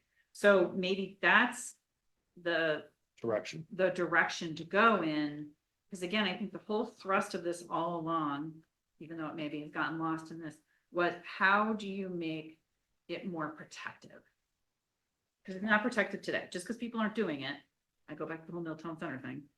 20 years, nobody did it, and then they could do it and everybody was up in arms. So let's just head that off at the pass, right? Yeah, it sounds like we would eliminate the RT, and I don't know if we would call it rural. I guess we call it rural reserve. We have to figure I mean, or do we want to call it R2 and, R2, or just call it rural district. R2 is defined as rural district. It's not rural residential, it's rural district. yeah, so we could just call it rural district. So you eliminate the blue, right? Yeah. And No, no, make it you- green. well, or eliminate the just green and make it green, all whichever blue, you whatever want. it is, it's all one. Yeah, The other we don't thing- care about color. No. Adam, the other thing that you pointed out before is that the current zoning code doesn't have like really intent statements with respect to each of the zones, like what's the, why, to John Mancini's question, why is it here? Like what is it intending to do? So I think that that's one of the The things. zoning code doesn't. Right, that we need to do is make sure that that we have that, so that's the zoning code is adopted in conformance with the comprehensive plan. It's literally these paragraphs that say, what is the overall big picture intent, right, of these things? So, Yeah, and those can get refined too, you know. But they should But yeah. start to be defined as you've done here. You got 8. Oh, yeah.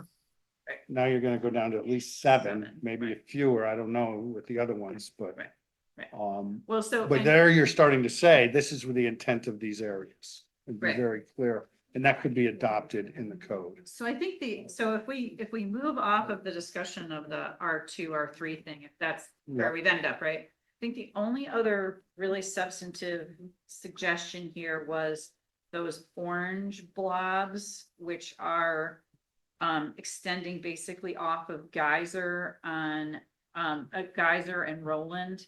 And what that, I think, and Adam, you should jump in, was intended to represent was we have a circumstance right now where you have residential structures that are being converted into businesses. So this is sort of an acknowledgement of that.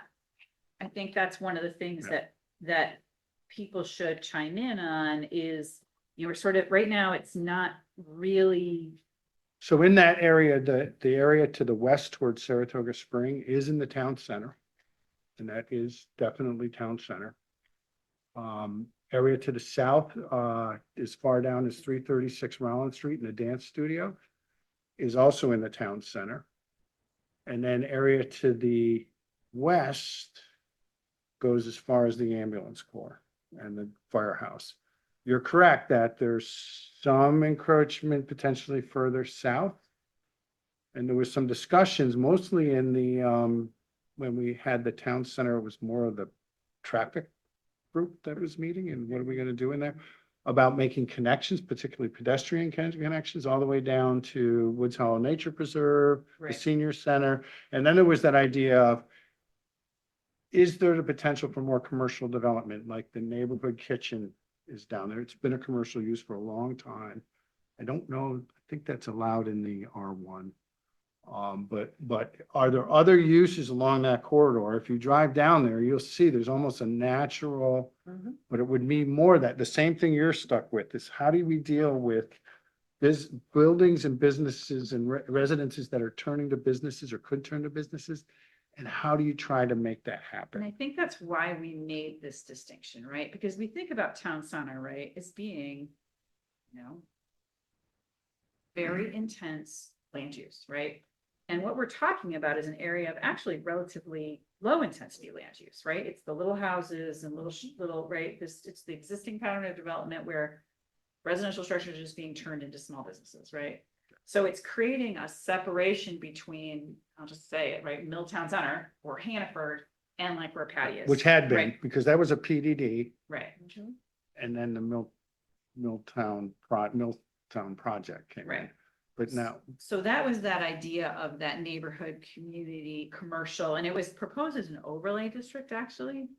Right, and it said the intent of this area is to provide a transitional area between existing single-family home structures that can transition or be converted into personal or professional office or other compatible commercial enterprises, allowing commercial services while maintaining a small-scale community neighborhood, restaurants, other types of shops may be permitted.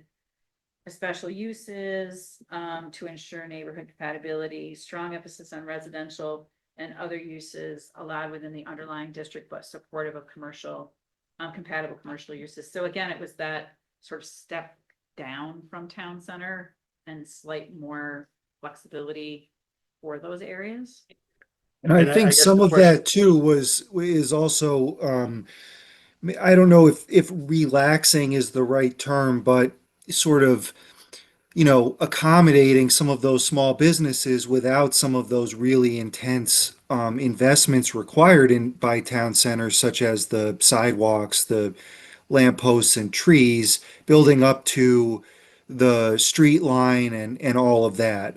So that was the other sort of side of this, is The sidewalks and accommodating. streetlights and whatnot eventually got absorbed by the town. Right. And ideally, if you went further south with them, I'd say you'd want the town to probably take more of the lead. I mean, Exactly. initially it was, let's do it ad hoc, and it got to be a mess. Yeah. Because you had sidewalks to nowhere. So we probably So, need but if you're gonna look at that do as that well. connectivity to Yeah. the nature preserve, the senior citizen housing, you really gotta think of it, and I think we brought it up, go down one side of the road, Yes. not two. Correct. Go down the side that doesn't have the mailboxes on them currently, so you're not pissing people off and taking their mailboxes out. Right. So go down the other side, but you're still gonna be encroaching on people's property when you do Well, so that. part of that But- is, But either way, but I would love to hear the thoughts on how do you deal with the transition? The thought was, and we've struggled with this. When do you put a threshold in that says, can you come into compliance and be it Right. and come into the town center compliance versus we Or is there? try or to is there let a- businesses grow a little bit, Or is there a step or down? when do you deal with Right. the bad decision that we saw on one sports recreation thing coming Correct. up, which you can't stop people from making stupid decisions, Right. but they make them. Right, so I think that's, because the other thing you don't want to do, right, is you don't want to disincentivize investment in these existing little businesses. Absolutely. Because it's the whole, if you touch it, now you got to come all the way up to the code. Yeah. And that just disincentivizes people from doing anything. So I think that concept of these little blobs was, at least conceptually as a land use, not a, we got to get to zoning, right, the specifics, but provide that space between whatever it is today and the town center way up here, right? Yeah. And kind of create that middle zone that first, and the other thing is kind of puts a bookend on it and says, where does this end? Like, where does this stop? And we're not Yeah. allowing these conversions to continue unless Yeah. it's a home-based occupation, right? Yeah. Like, because right now it's kind of, as you said, it's town center, so It's there, and there. there's some that'll happen, like, I mean, like where 336 Rowland Street is, that lot in front of it, it's got a 2-acre lot. I don't think you'd want to take it out of the town center, because if that ever came in, Well, it's also, that's also big and. It's not gonna be covered. big, yes. Right, yeah, exactly. I think But- this is more about existing, the transition great, of. that is the existing tough one, structure. is how do you transition? And I haven't heard from anybody on the southern part of Rowland Street complaining that it Thank might you. get rezoned or an overlay zone and saying, we're gonna allow, right now, commercial businesses aren't allowed there. And right now, the way the map is drawn is it's ending, before you get to Woods Hollow, it's Just, ending. yeah, there's a natural break there. You'll see Yeah. where the well, not the Round Street garage. probably- What's the other is garage? it, Baker. Bakers Bakers. and the church is And the across church. the way. Yeah, the church. That's- And that, I think, is where that bottom Kinda line ends. is, right, Adam? And that's kind of where it ends. And that was the idea. And this is an overlay. So the underlying zone is still there. This was just an overlay to be a more friendly. Because It's a everybody way- says they want small businesses. This is a Yeah. way to. But encourage some of it's small already businesses, town right? center that you might want to leave. Again, we don't have to, it's just more, what is this intent statement so that when we go do the zoning, you Yeah. have this Yeah. available to you, right? Cause that's really, right, Adam, really the only other substantive change to this is because we still have through 50, whatever that thing is, the corridor zone there, right? And it's pink, corridor mixed use, which John, you and I both know when we get to zoning, there are things in that code we need to fix. The corridor mixed use. We've spent a lot of time and money on that and you never come out It's with. never what we worked need. out right. Oh, yeah. So we gotta fix that one, but I think the concept of having that zoned as a corridor for mixed use is is what it should be, right? It's just that in practice, the things I think were envisioned have not materialized. Well, we've never gotten any substance, so Well, we have the one that's still floating around out there. I hope it doesn't come back. And I think there's a bit of the corridor mix, or the neighborhood commercial piece, the sort of the compatibility with adjacent residential areas as well, right? Well, there's in that, the neighborhood commercial overlay, you got mixed in twice. I think what you've done here as extensions of the town center thing is a good idea. The other one you got it in the R2, Adam, is correct. And I think you put that in there based on the comment I had, that there's these dozen of commercial enterprises that are out in the R2, a Beal's restaurant closing that could come in. Somebody might want to do something different.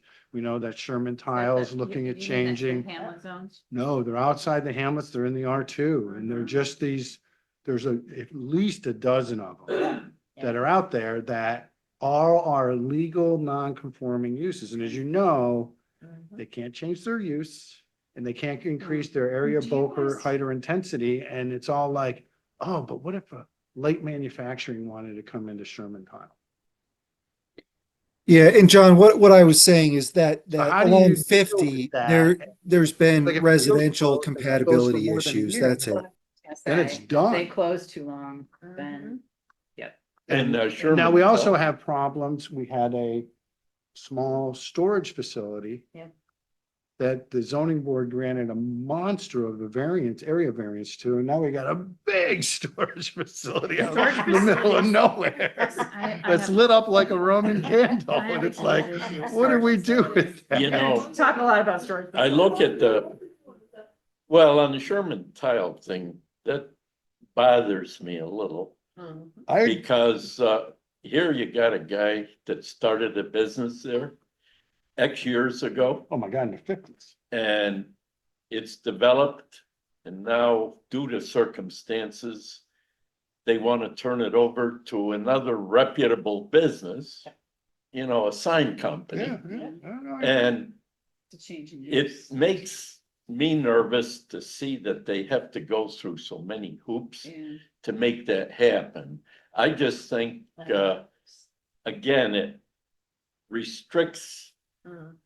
So that, more you know, business coming in that So John, we that's- need to support this town. Yeah, so that's Yeah. a good, Yeah. so that's one of the things though that we could consider, right, is where we could acknowledge. And I don't know if that ends up in here, just in the zoning code, but we could acknowledge where there's pre-existing non-conforming use. Where we've done this before, where there's a change in use, but the use is of the same or less intensity, land use intensity as the prior use, it's permitted. So what you're doing, when we say land use intensity, just so everybody knows, it's, you have to pick kind of what is the most intense thing happening. It could be the number of employees, it could be trucks, it could be the water use, it could be the sewer use, it could be noise, lights, Lighting, it whatever. could be anything. Pick a thing, right? So you find, sort of, you evaluate what is the nature of the intensity of the pre-existing land use. If there's going to be a change in land use and like, you don't want to amortize it, right? You don't want to say, I don't want any more commercial here, but you want to say, I'm open to considering another use as long as it's no more intense than the one we already have. Sure. And then you leave some discretion in there. And then John brought this up, right? The only thing you have to decide there is that being done as a special permit? Is there an overlay? Is that right? Like, you kind of have to pick the mechanism, but that we can do when we do zoning. But I think that's a really good point, because we've seen that happen before where people have, cherished land uses that for one reason or another can no longer continue. And then somebody comes in with another land use that everybody would be welcome. But because it's a change in use and the other one was a pre-existing never get non-conforming approved. use, it won't get approved. And that's what happens, like John mentioned on his shed. These permits that are required and the time and money required to get a simple little permit for They won't wait. a very They simple won't wait. project, We'll lose a project. It's, Yeah, absolutely. it's very discouraging. Well, on the, that's one of the things we just need to fix that, right? Like, if it's a mobile structure on, that we just need to fix that. That Right. shouldn't be an issue. If It it's shouldn't an be. issue, then there's problems with the building department Right. and or the zoning board. Exactly. We Moving a gotta- shed around. It's like, why do you need a permit for that? You shouldn't. Well, If there's no electric, there's nothing to No. it, you could drive it around your property, but Yeah. the town is saying, we want our money. And Yeah, all this other, So- I mean, there's no problem getting it, but you've gotta go through. Yeah. you gotta jump through a bunch of Yeah. hoops for no reason, For no right? reason. For no Yeah. reason. There's So- no. Yeah, and those, There's no health, safety, welfare objective of that. Somebody- yeah, I was just gonna say, if that was an ag, like a farm operation as defined in state law, there would be a case against the town, under the ag and markets law for, unreasonable treatment of ag businesses. I think in this case, like John, your example, you're not a farm, you don't bring in $10,000 a year or more, right? Like you're not Not that a, he's a reporting. Check my tax. Yeah. Yeah. so Yeah, we that And the prohibitions are like so that you don't have somebody who say brings in a pull behind trailer, right? And has someone living in it and then just every 50 days they move, right? You would not believe the stuff we see people do, right? Where they're like, no, I move it every, how many ever, if there's like because you can have regulations that say you can have it, but only for a certain number of days. Then they'll just move it to another spot on their property. It's like, no, no, no. That's not the intent of this law. Talking about ag uses as a running ship. Um,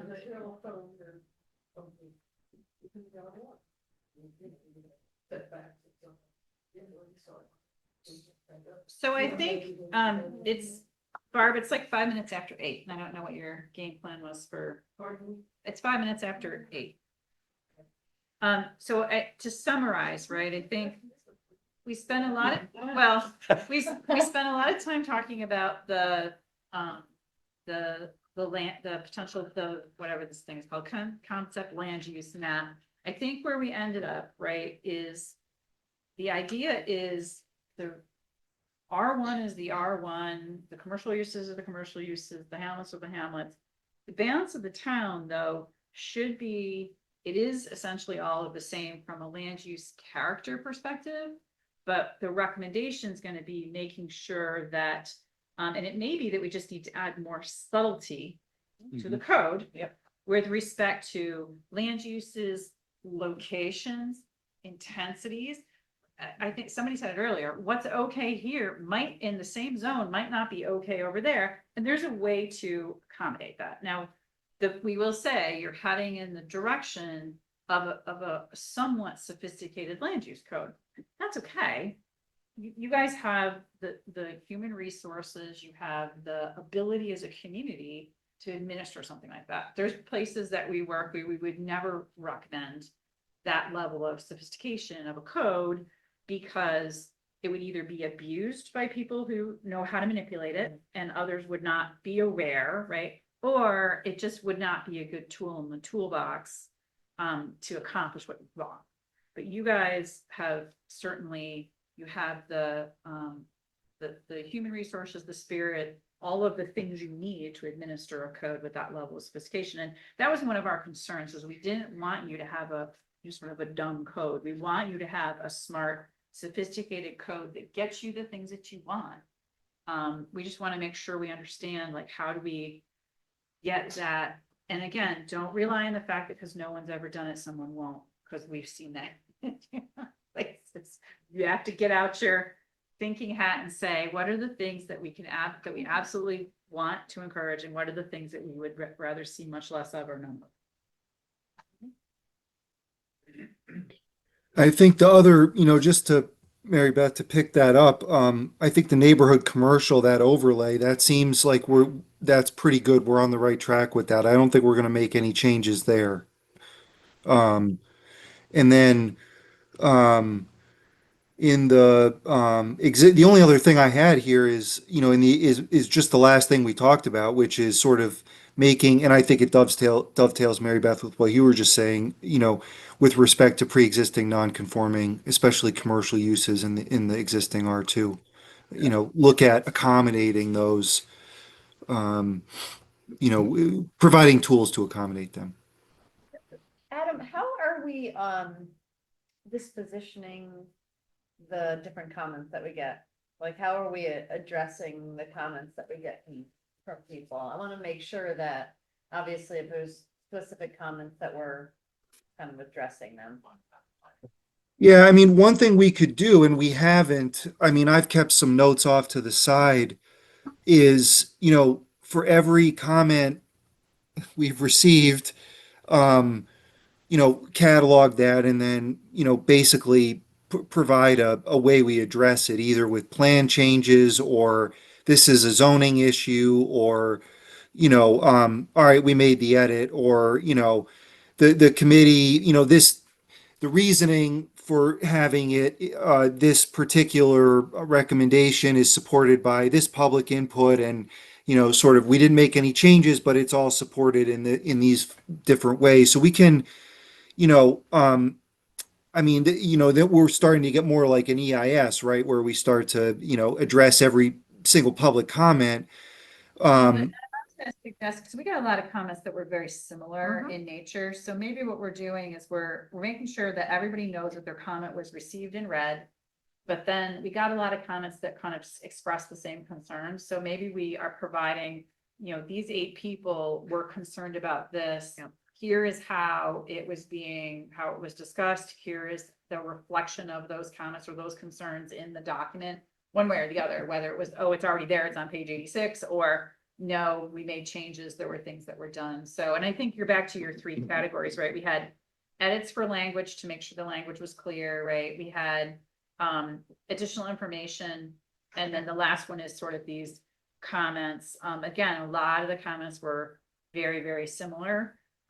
So I think acknowledging those more broadly as like, we heard you, right? And then remember, we're having a public hearing. After these changes are made to this document, look at the changed document and come to the hearing and make your comments again. And I think, Adam, I'm sorry, we're gonna have some way for people also to email comments in on the document. yeah, there's currently, a project email address out there on We Are Milton. I think people have been, emailing me directly, because my email's out there on We Are Milton as well, as well as emailing some of, Barb and some of the town board members. So that seems to be working. I mean, maybe I could provide my email address with when we release the public hearing version, or the next version, and then, people could use that. They could, or follow the other paths they've been using. But yeah, it's kind of, I think people have used different means, but we definitely have an email address out there. Make sure that people that if people are emailing random people, that they're all getting to one central location, so that we don't have it be that somebody shows up. I sent an email and nobody talks about my question or my concern. Yeah. And it's because we just didn't, went off into never land and we didn't. Yeah. And I think the thing to do would be, for the town board, for this committee, maybe for the planning and ZBA, if they encounter it, just forward it to us, or copy us on your thank you for your comments, here's the status, or whatever your response might be. Just make sure that either Mary Beth or myself, probably me, because I'll be doing the work Mary Beth, instead of you doing all the, cataloging. Just make sure we're in the loop on that. I think the other thing, be clear when you put stuff on the We Are Milton site and or the town site. Get rid of the old documents. Yes. Or hide Yeah. them, bury them. Yeah. Or So there's no So confusion. make sure people are clear. This is the plan. And even the 600-page plan, say, look at the first 150 pages, which is really the comprehensive plan. The other 450 pages are all the accessory reports that support it. Right. That's what you want them commenting on. Right. Because if you say, like, nobody's gonna read 600 pages. What I was thinking we would do and is, right, Adam, is do some redrafting and get it back to the committee. And then I guess from there we can decide if we need it. I think the intent was not to have another meeting, but I know, if- but we kind of got off on one topic tonight and Yeah. didn't cover a lot of the other issues. Yeah. Questions people had. The only other thing I'd put in is go back and even look in the 2000 plan on this roads issue that John brought up. yeah, That is something, as we talk about that rural area, and I know it's not gonna fly easy, but how do you get to more flexibility? I don't understand why it can't fly easily. quite frankly, because, Because they want to take the big truck down every road. well, they don't, they're doing this. I've talked to, some of the people Yeah. at the town. We have a little difference of opinion within our own town highway department. And, but the thing is, they've gone to smaller units to plow residential areas, which have been effective. And, the point is, if you make the roads narrower, they cost less to maintain, and they cost less to repave 20 years later when they gotta redo them. And Uh, they slow people down, which. is It's, another- it makes total sense, and, I think this got driven years ago by two forces. We had a fire department that was very effective in saying, we pull into a house fire, we have to have room for the whole world to be here. And, that drove some of the forces, and then the other forces, we did have different discussions within. I'm The just saying that town. we might raise that as to say something to be considered, and it was raised 25 years ago. to say- I think And, we, and I Gotta think have it's something. important for the town council to bring this up now with the town highway department and start to, it's separate from zoning. Go ahead. It should be addressed But it on can a help with separate zoning a lot, occasion. if you can get to lesser impact roads. It helps your Absolutely. so, zoning. and I, we've got stuff in the plan right now that talks about, and I'd have to look at the transportation section again, but that basically talks about, making sure that the town can maintain stuff. And I think, we've got, even as it stands right now, we've got ample justification for looking at this issue in the plan. But we'll add something specific. Yeah, I just think it'd be worth raising. And it may be that we need to look at like road classes, right? Like if there's a certain number of homes on the road, you're looking at Yeah. one road class, and if there's a lesser number, you're Again. looking at a different road class, That could be. which is, you know. I don't think we have to answer. it. I think we just gotta raise it and then see if people start screaming about it. And then it depends, if you have a certain number of homes with one access road. Smaller number of homes, you have a certain width, Right. but if you have 20 homes. On a longer loop with two access roads, you probably still don't need a wider road. I mean, I think you We've have to had look that at it discussion, holistically. and then we get into road connectivity, and Mhm. lots of people get sensitive about it. Yeah. There's a couple of current examples. We gotta in our- unsensitize them. not the- So, So how quickly do we need to turn this around timeframes? Because if we get this to you, say Friday next week, that's the 10th, the sort of a red line, and maybe that document that we were just talking about that kind of goes through the comments and sort of says, okay, we got these 8 and here's how we addressed it or whatever, we acknowledge and address. Does that, would the committee I mean, we need to get this to the town board by the 17th. I mean, even sooner. It's got to be sooner. Yeah. got, right, so it has to sit, it has to be at the town 10. at no 10 more days. than Yeah. 10 days prior, not including the day of hearing. So we gotta turn this around really fast, So- unless we're gonna, and now the other option is. We go to the town board and say, move the hearing.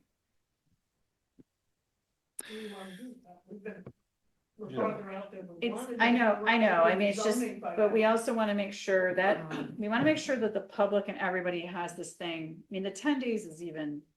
Not that a lot of time, right, like. For people to see it and to understand what it is, so.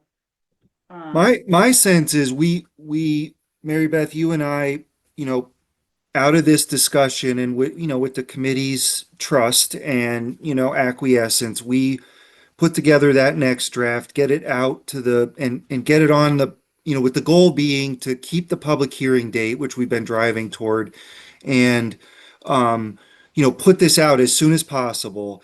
And then, if the committee has problems with or wants to augment or amend some of the changes, then we either go to a rehearing or we extend the hearing and we make those adjustments.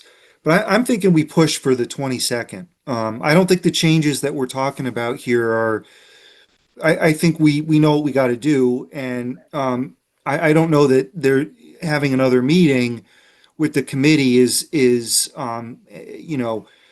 Right, what that- given the changes, They had an issue with. Yes, well.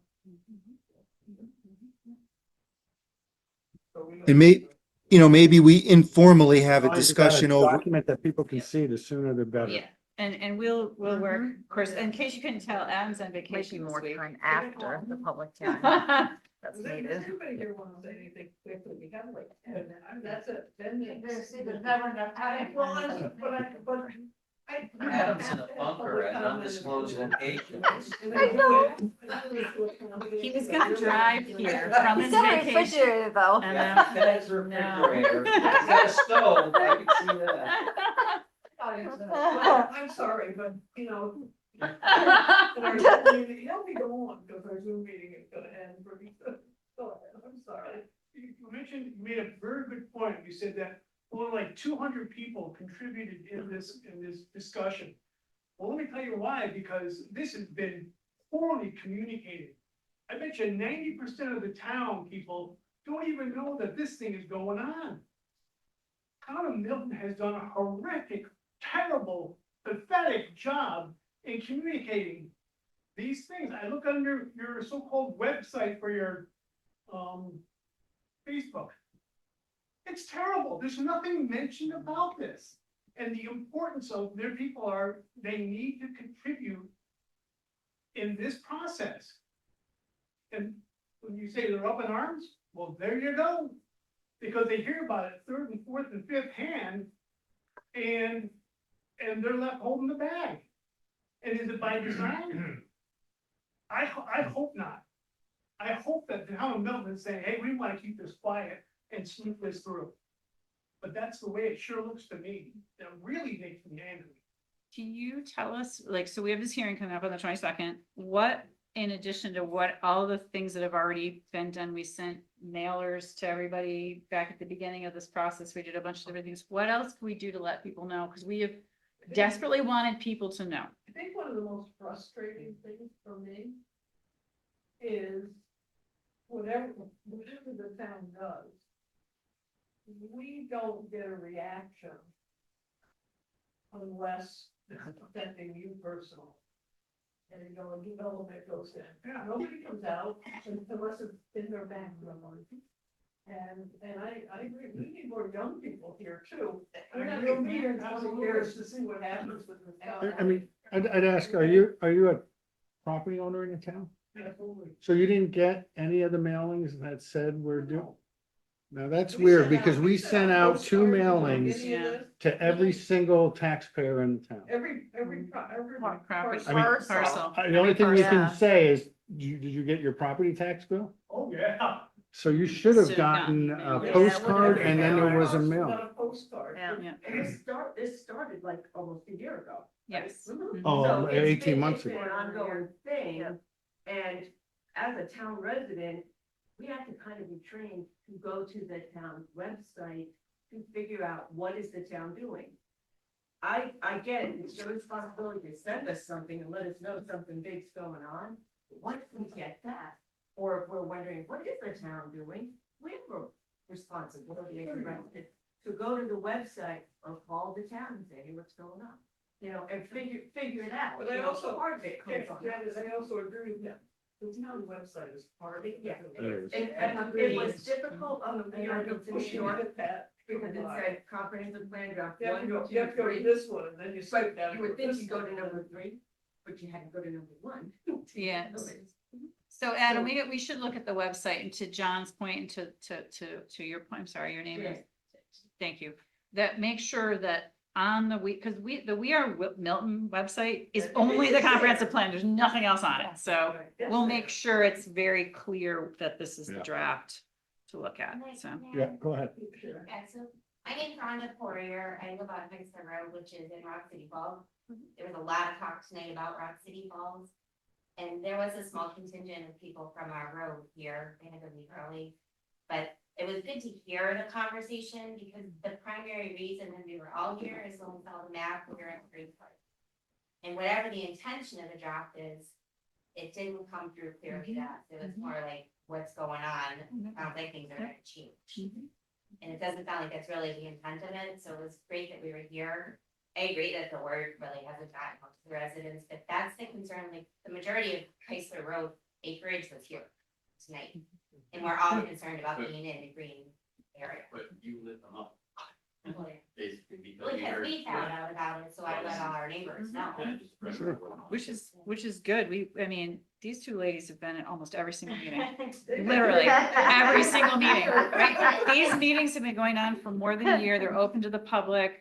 We published them. We did everything, but we have these two ladies come to You every know single what's meeting. happening though, I mean, okay, our age, 20 years from now.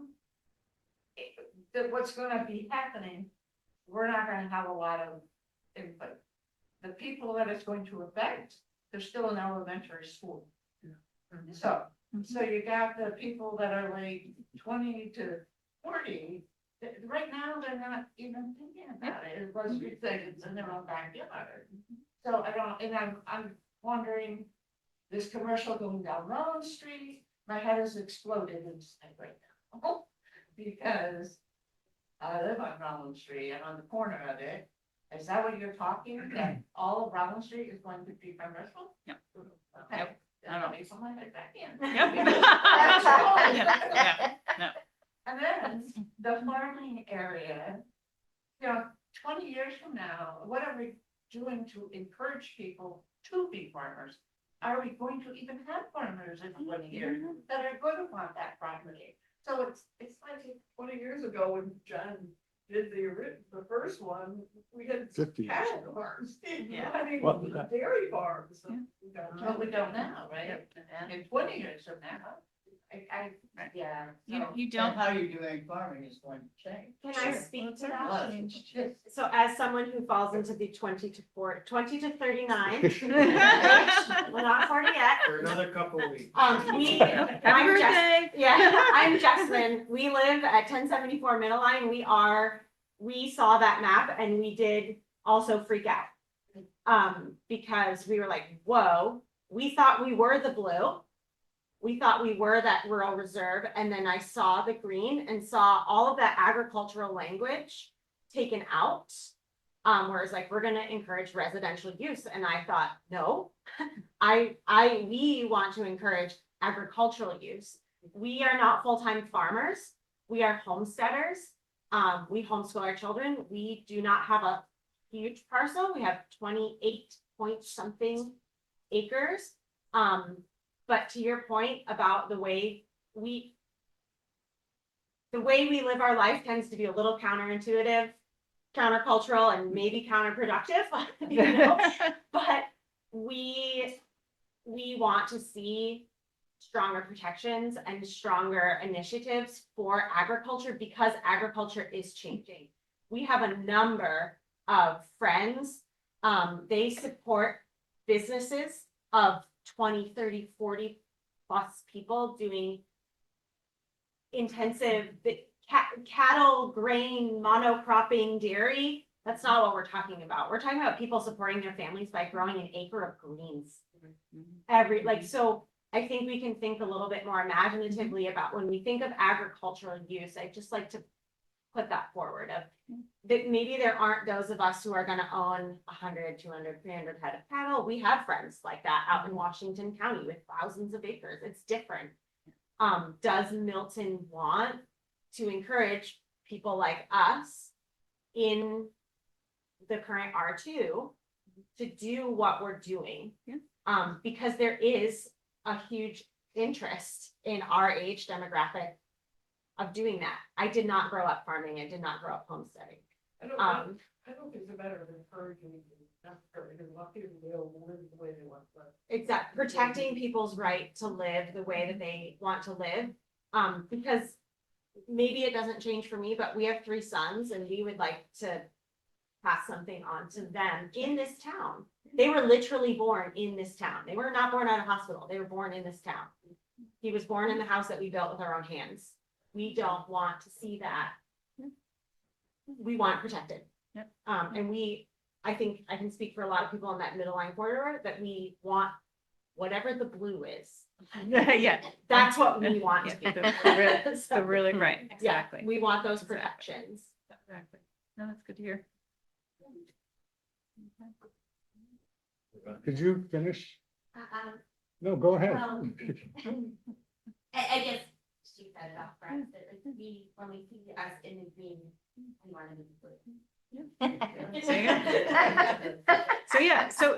So I think, blue in me. so I think that that's exactly what we've been asking people to tell us, right? Is Rock because City was very interesting. it was a great, Range was there. it was a great conversation. But Sometimes people who are in the blue have kids and who are going to inherit Right. properties, Right. and they don't want the same thing. I, We were the I have farm. a farm Right. raised on this chicken, road. Right. Yeah. making chicken soup. So that's the trick, right? Is you have to, And I hope. not foreclose the chicken future broth hasn't opportunity, boiled down right? yet, so I have to- but you also don't want to allow stuff to happen today that could prevent it, right? It's a balance, right? And there are other forces going on that are going to change. We might all have to throw our own food. I mean, life is changing. A lot of people will starve to death if that's the case. Not if we have farms. Local farms. I agree with you. I grew up in the Finger Lakes where 100 cows ain't cows. 10,000 is cows. That's cows. Thanks, everyone. Thank you for all the people on the